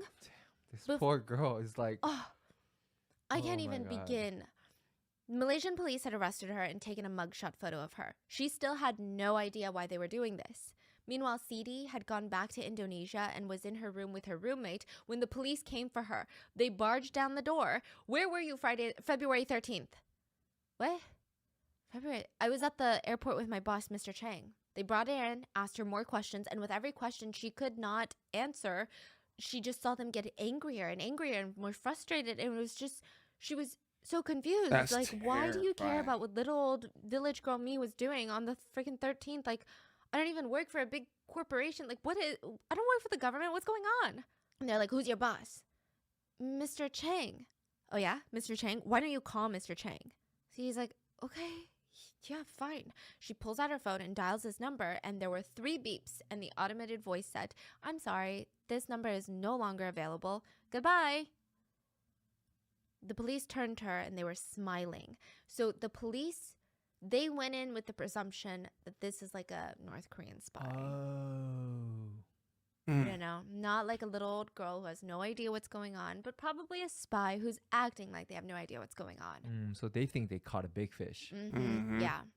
And she's like, no, please. I was just texting him. I swear I have all the messages. Who are you? Are you a spy? And she's like, a spy? This is the last thing on her mind. You've arrested me because you think I'm a spy? Like, maybe I ran a red light, but you think I'm a spy? No, absolutely. That doesn't even make sense. And they're explaining to her, what did you do at the airport with the man who died? This is when she finds out. The man's face that she touched, that man, he died.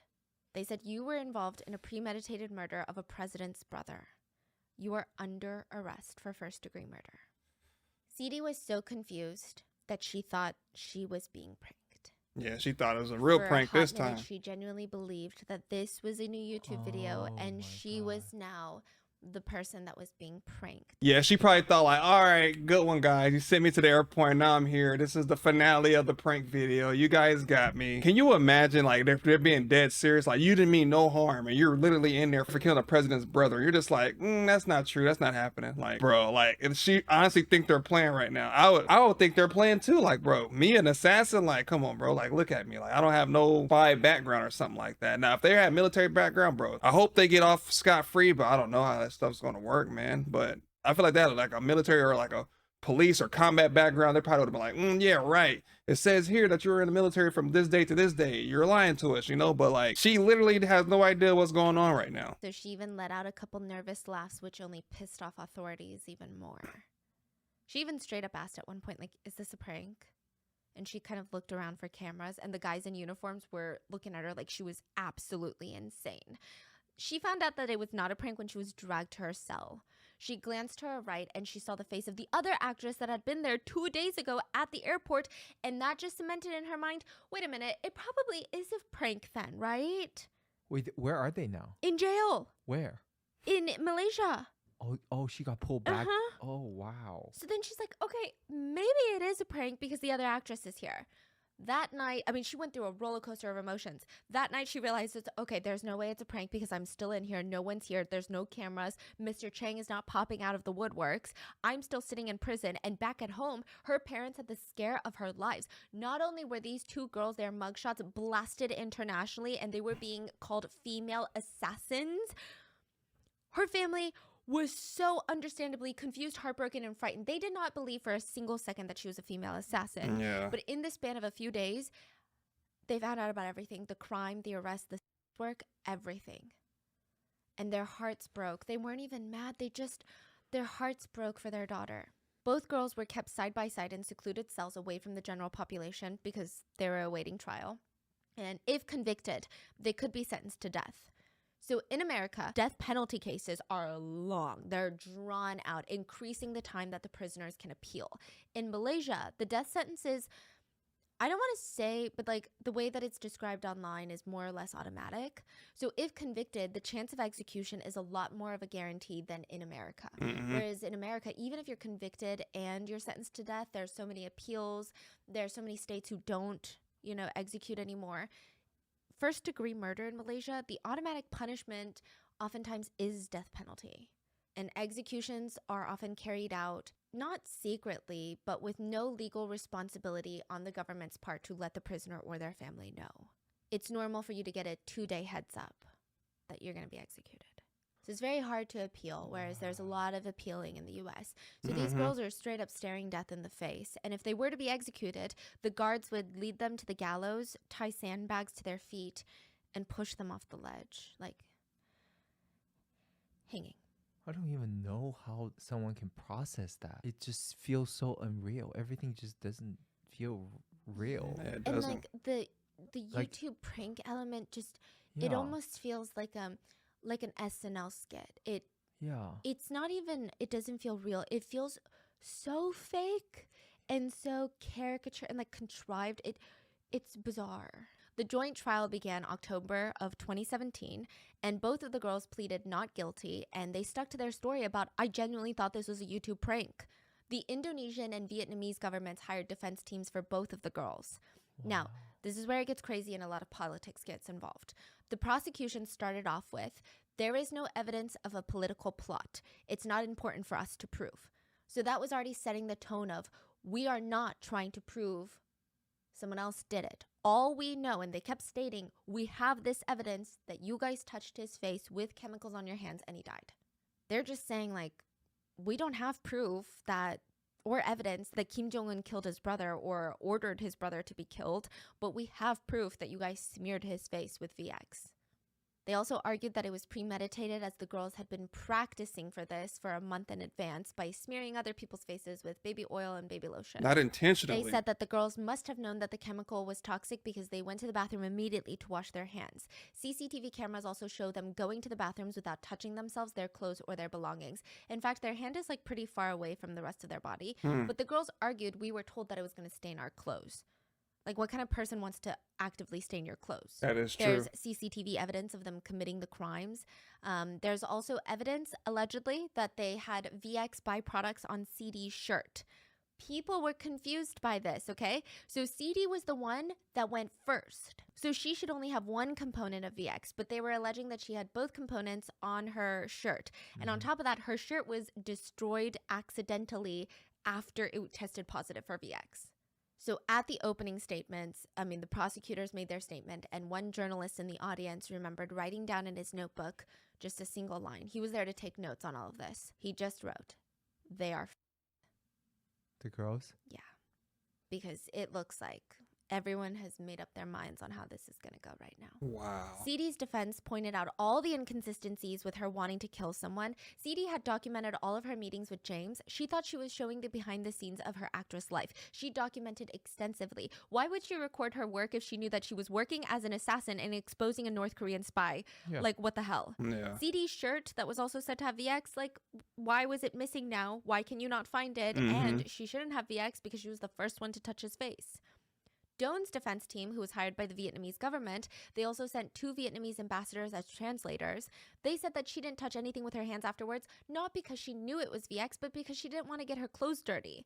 And she came back to the scene of the crime 2 days later for another video. If she truly did know that she had killed a man and a dictator's brother, you think that returning to the scene of the crime just so happens to be on her to-do list? Yeah. Were there Facts. security guards, people, police officers, international law enforcement where a murder had just taken place and CCTV cameras? Like, you think that's something that she would like to do? Especially they're young girls. A lot of girls don't like to get their clothes dirty. agree. So that's more believable than it's kind of like I'm going to go back to the same airport where I just supposedly killed a dude and just come back for another video to kill somebody else. Like, it just doesn't make any sense to me. Like, the coincidence of the shirt just being destroyed, of her having a VX on her shirt, even though she was the first one on the scene, doesn't make any sense either. So my thing is, if this is such a crucial case, how do you lose that shirt that's supposed to be crucial evidence in the whole case to begin with? Like, you don't just lose important evidence like that in the case of somebody's brother that was recently murdered in the middle of an airport in broad daylight. You don't lose evidence like that. So that's definitely, I think, was tampering with evidence. I feel like they went in and did that on purpose so that it made it look like, well, we had it but we don't have it anymore, and she did it. I would say, like, if you guys have this much, you know, pull, and, you know, Vietnamese government and Indonesian government right here, and they have access to the case, why not pull up old text messages? Because they have that technology in the States. I don't know if they had it back then in 2017, but you can go back and trace the calls and listen to the calls and look at the text messages and see that she's not lying. That there were pictures of her with Agent Y and Mr. Chang and all those other people, and they're not uncovering this evidence, which is kind of like puzzling to me, because, like, if she has all this stuff documented, you should be able to trace the call and be like, you know what, she's telling the truth. But right now, I don't feel like they're trying to go in that direction. Meanwhile, they also pointed out the North Korean spies that they worked with changed their clothes and fled the scene quickly. 4 of the 8 had left the country 2 hours after the incident. The other 4 waited for Kim Jong-nam's body. Yeah. Oh, they're taking the body. Yeah. Meanwhile, these 2 girls, they didn't really have any sort of escape plan. They weren't in a rush to get anywhere. They went back home. They were just doing regular things. So there seems to be a lot of speculation that Malaysia did not necessarily want to accuse Kim Jong-un of murdering his brother. And it's not just Malaysia. I don't want anyone to come after Malaysia, because internationally, no one was. People were connecting the dots. People were saying alleged, but no one was like, he did it. We should put them on trial. We should bring the spies. Everyone was just kind of like, we think that it was an inside job. Oh yeah, 100%. Malaysia's economy took a massive hit after this, which, again, they didn't want to be involved. Why are they involved in this, right? Their airport was turned into an international crime scene. It just sucked as a whole. Their citizens were impacted by something that they had no part of. It was an international diplomatic nightmare. Side note, North Korea was not being tried. I just want to make that very clear. But they did hire an infamous Malaysian defense attorney who would show up to the trial and basically state, from A to Z, this case is the product of reckless moves of the United States and South Korean authorities. What? And everyone was like, what? So they're basically saying that the US and South Korea are spreading propaganda that Kim Jong-un was involved. They didn't even say They're anything. trying to tarnish North Korea's image and bring down its social system. I suppose they just wanted a voice in the matter. North Korea refused to admit that Kim Jong-nam was related to Kim Jong-un in any way. They also said in any official reports or any official statements that he was just a North Korean citizen. He was just a North Korean citizen. But we're going to want to go back to 2012 when he's like supposedly got leaked that you were trying to kill him. And then all of a sudden you don't know who he is anymore. Like, bro, you just don't get amnesia after 5 years of dealing with someone that you despise. Like, you couldn't stand to see, even in this position that you're in, and all of a sudden you don't know him. And then they're going to try to blame South Korea and the United States. Like, bro, what? That's like doing something in Germany and being like, well, Texas had something. Like, bro, no, it's not even close. And then it just feels like these poor girls were just placed in a scenario where they can't get out of. It's like, it's horrible. I really hope that this video ends on a positive note, because if these girls are still in jail for something that they didn't mean to do, like, that's insane. Like I said, this is my opinion. Like she said, a lot of people are going to be like, oh, they have something to do with it, but I don't know. I just feel like, as Stephanie mentioned earlier, they were gullible. They were young. They didn't know any better. And they're like, this whole time, I'll ask, like, what's their YouTube channel? Like, not one time did they ever say what their YouTube channel name was. And they were blowing up. I would want to see where the videos were posted. You know what I mean? Like, me personally, if I was to do a prank video and we're like, okay, we're on to the next prank, let me see the first prank video. Let me see how many views and stuff it's got, so I know that I am doing what you said I'm doing. You know what I mean? I felt like they just kept going and going with nothing to show for it. Like, they were just too caught up and distracted with, like, oh my God, they're flying me out to here. Oh my God, I'm doing this. I don't have to pay for anything. they're looking after me. They're taking me shopping and stuff. These videos must be doing really good, but no one ever asked to see their YouTube page or their YouTube channel or anything like that. You have text messages, like I previously stated, and no one's looking into the text messages. And it's just like everybody knows what happened, but no one's going to have proof to say, okay, well, prove it. You know what I mean? They can sit here all day and be like, well, they didn't know. But then it's like these girls, how do they even have the connections to get VX in the first place? You know what I mean? Like you would think, like everybody dipped, 4 people dipped off, changed clothes, left the country, and then 4 of them stayed by to make sure the job was done. But no one's looking into the cameras to see if she'll sit with him. They have videos of her sitting in the coffee shop with this dude when he gave her the oil. Like they don't even have access or know anybody to give them that oil. But I know Stephanie's about to come through and probably give us some kind of like, what do you think happened type scenario. So I want to see what she says first. They also deny everything about the 8 spies. So both of the girls, they're standing on the ledge between life and death for something that they didn't even do technically, right? Maybe, I don't know, legally. Like they didn't even claim that they knew that they were doing that. And these 2 girls, they became sisters in their cells. They were right next to each other and they don't speak the same language. CD didn't even know Dawn's name. She just knew that she came from Hanoi, Vietnam. So she calls her Noi. And anytime they would have their lunch or their dinner delivered to their cells, she would call out, CD. And then she would say, Noi, I'm here. Let's eat. And they would eat their meals together. Dawn said, only I understand her and only she understands me. We became sisters. We became best friends. When we were together, I felt her heart. CD said that those 2 years in prison, they were in prison for 2 years during the trial, were probably the darkest times of her life. Bet. She said that she prayed almost every day to go back to her home country, and nobody knew what was going to happen. After 2 very long years, CD was released and all charges were dropped. It came out of nowhere. CD was not expecting it. It was blindsided, honestly. She thought that she was going to go back to jail with Dawn, but she wasn't. So it turns out the Indonesian government did not really care about North Korea. They didn't really care about their diplomatic relations. They made a few lucrative negotiations with Malaysia, and the Indonesian president had personally gotten involved in these negotiations. But when it was all said and done, CD walked out of the courtroom as a free woman. Wow. Dawn, on the other hand, had to return to prison that night. She had to wear a bulletproof vest on her way because her lawyers were afraid of North Korea's retaliation against CD's release. Her lawyer said, in all my 37 years of law, not once was my client required to wear a bulletproof vest. In these type of situations, you are just a grain of sand in this case. Yes. You're And it's, all these governments are trying to protect international relationships, which I understand because no one wants a war, no one wants an attack, because that would be more people in harm. But the fact that you are just collateral, whatever happens to you to maintain the status quo is not important. And the only reason that CD got out was because Indonesia did not care to have a relationship with North Korea. So they put a lot on the line and negotiated with Malaysia. Vietnam, on the other hand, they weren't as in a lucky position. I have no doubt that Vietnam wanted to help Dawn as much as they could, but I think that they were afraid of making North Korea angry. And I think that each country has their own very sensitive relationships with different countries, and it was just very hard. So they couldn't work as hard. They still paid for all of her legal defense attorneys and all of that, but they just couldn't go out and be so brazen. And finally, the judge released the sentence. Dawn would plead guilty, and she would be sentenced to 3 years and 4 months in prison. This is a much lesser charge than what she was looking at, which was first-degree premeditated murder, which would probably come with the death penalty. Yeah. She was also allowed parole after serving the majority of her sentence. So after the trial, she spent a little over 2 years in prison. She got out a month after her verdict. She went back home, and she was finally a free woman. And side note, this is freaking crazy, but both of the girls knew that they probably killed someone important. They did not know they killed Kim Jong-un's brother until after the trial. So during the entire trial, they still went by the fake passport name, his alias, Mr. Chol.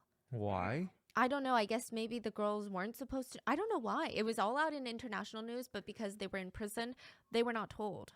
Very strange. But CD said when she got out of prison, she was told that it was Kim Jong-un's brother, and she just didn't even know how to process that information. She did not know that she had unwillingly murdered the half-brother to the most powerful man in North Korea and potentially one of the scariest men in the entire world.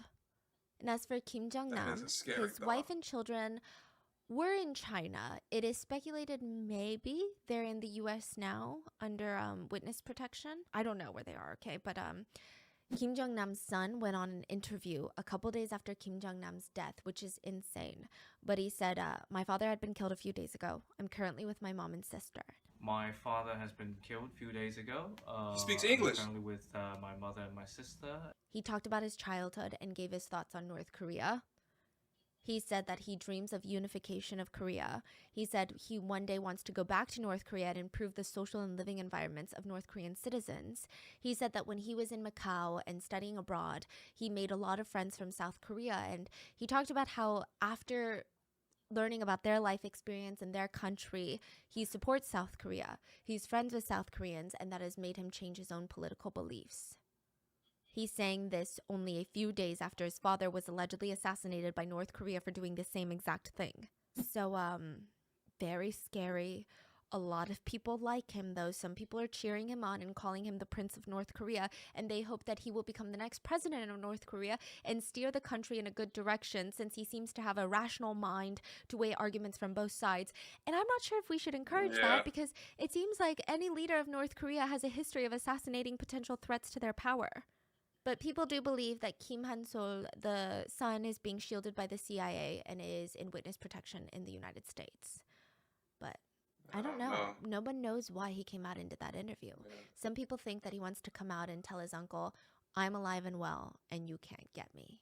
It's just a very, very dangerous thing to do. Kim Jong-un has no apparent heir as of right now, though he reportedly does have a son. He has also debuted his daughter multiple times during like a nuclear test of all places. She's 10. Yeah. A lot of people think that Kim Han-sol could be a strong contender for the throne, and we see what happens when that happens. So there's just so much craziness in today's story. I don't even know where to put this, but it's also speculated that Kim Jong-nam and Kim Jong-un never met in person. The two brothers, they never met in person. So apparently the Kims practice the ancient tradition of raising potential successors separately. They never let them meet, even if they're brothers or half-brothers. It said the brothers were kept apart for most of their lives. I don't know about the second brother and Kim Jong-un. Maybe they met when they were like in high school. But for a good chunk, they don't meet. Some sources say all of that's a lie and they met once at the father's funeral. Even so. Some people say no, they went to the father's funeral separately and did not run into each other. But I guess only the brothers know if they've met. But it doesn't seem like we have any solid proof that they have, which would make this even more bizarre. This is a story of how two girls, thinking that they were going to be YouTubers, killed the brother of one of the most terrifying dictators on the entire planet right now. You might be wondering, why the hell didn't I hear about it? Or why do I only have a vague recollection of this? Same.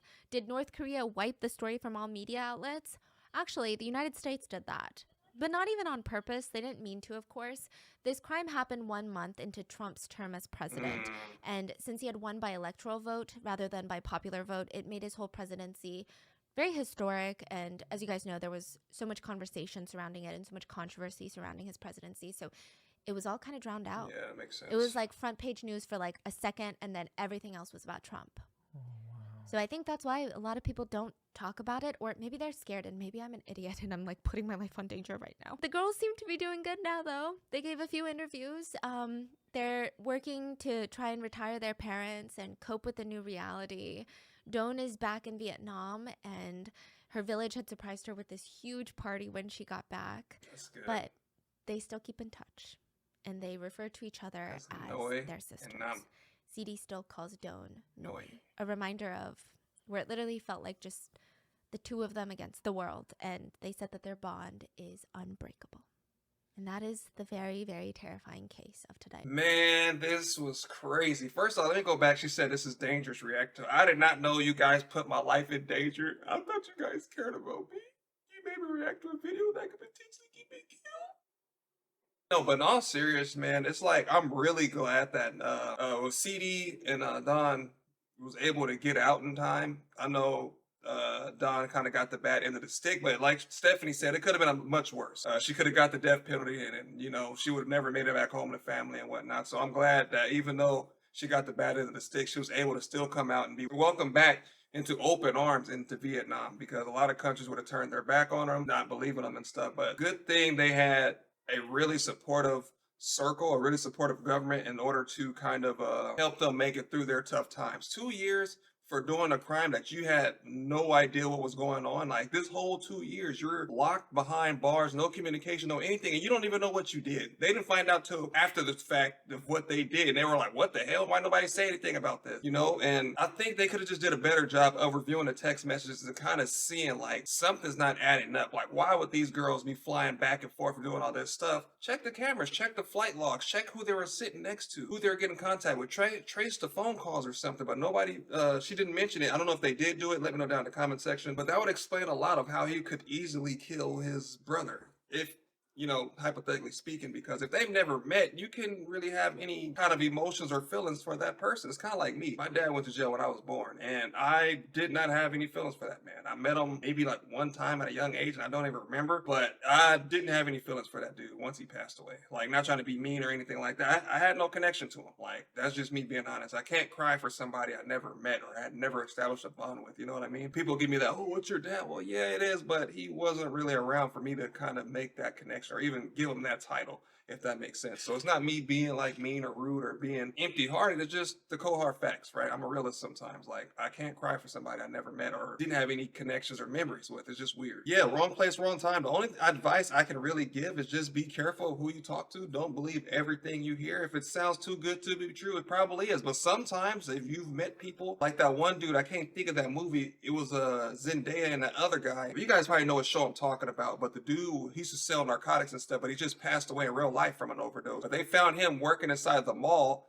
and gave him, I think it's called Europia, or I don't know, something like that. But they found him in the mall and gave him that position, and he never acted a day in his life, and he was killing it, had fans and everything. So sometimes it can be true. So just do your due diligence and make sure you research whoever that person is. Look them up. If they say they have a big brand, name YouTube channel and stuff like that, look it up. If you're into music and they're like, well, yeah, I work alongside World Star. Okay, what's your credentials so I can look you up? If they're not popping up in a search 9 times out of 10, they're probably lying. Are there people on the side that's probably not as big as the name as they're supporting or representing? It's possible. But my thing is, if you don't have enough to go off of, then don't do it. If you feel kind of weird about it, then don't do it. You know what I mean? But like I said, they picked some vulnerable. Another than one of them wanted to be like really famous and popular, and the other one had like a baby to take care of. But they both wanted the same thing. Can you blame them? No. Any normal person that's in a time of need probably would have fell for it. I would have even fell for it. I can't sit here and say I'm not prone to getting scammed. I probably will get scammed. I haven't been scammed yet, but I probably will. You know what I mean? Maybe it's just the right setting, or it has to be the right thing to kind of get people to do that, To each his own. You kind of paint the picture of what you believe. I know what happened. I know that they were used as pawns and discarded because they were just regular people. And I think North Korea knew that these countries wouldn't step to them and challenge them. And I think they knew that, and that's why they used 2 of these unfortunately unsuspecting victims in order to carry out their mission. Because if it wasn't these 2, it would have been 2 other people. It could have been 2 guys. It could have been 2 other girls, that kind of, but unfortunately they were discovered first and they fell into their trap. But yeah, man, this video was really, really good. I really enjoyed this one. So thank you guys for voting, and continue to vote. I'm going to post up Anime Girl, the Billionaire, and the Squid Hunting, and I think it was one more, the Air Force Sergeant, and you guys can re-vote again without the Kim Jong-un's prank being in the mix. But yeah, man, I love you guys, man. Be safe out there. Be aware of your surroundings. Again, do your own research. Don't take my word or anybody else's word for it. If I tell you something, still research it. If someone else tell you something, listen and go back, research it. Like I said, a lot of people give you different tools. Maybe one day you might need a hammer. Maybe one day you might need a saw. Maybe one day you might need an axe or something. You know what I'm saying? So each time I give you guys a different tool or a different method you can use. And it's not something that you have to use all the time, but it's something I want you to think about constantly when you make a decision. Whether it's good or bad, there's always a consequence to the decision that you make. So yeah, whatever decision you make, stick with it. Keep your head up and just do the best that you can and try your best to improve every day. With that being said, this video is by Rotten Mango. So if you guys haven't already, make sure you swoop down to the description box. Click on that link, go watch this video in entirety, because I was pausing, stopping, and talking through the whole thing. If you guys are new to the channel, my name is Zems, and welcome to the Crow's Nest. But again, thank you guys for watching, and I'll see you guys next time.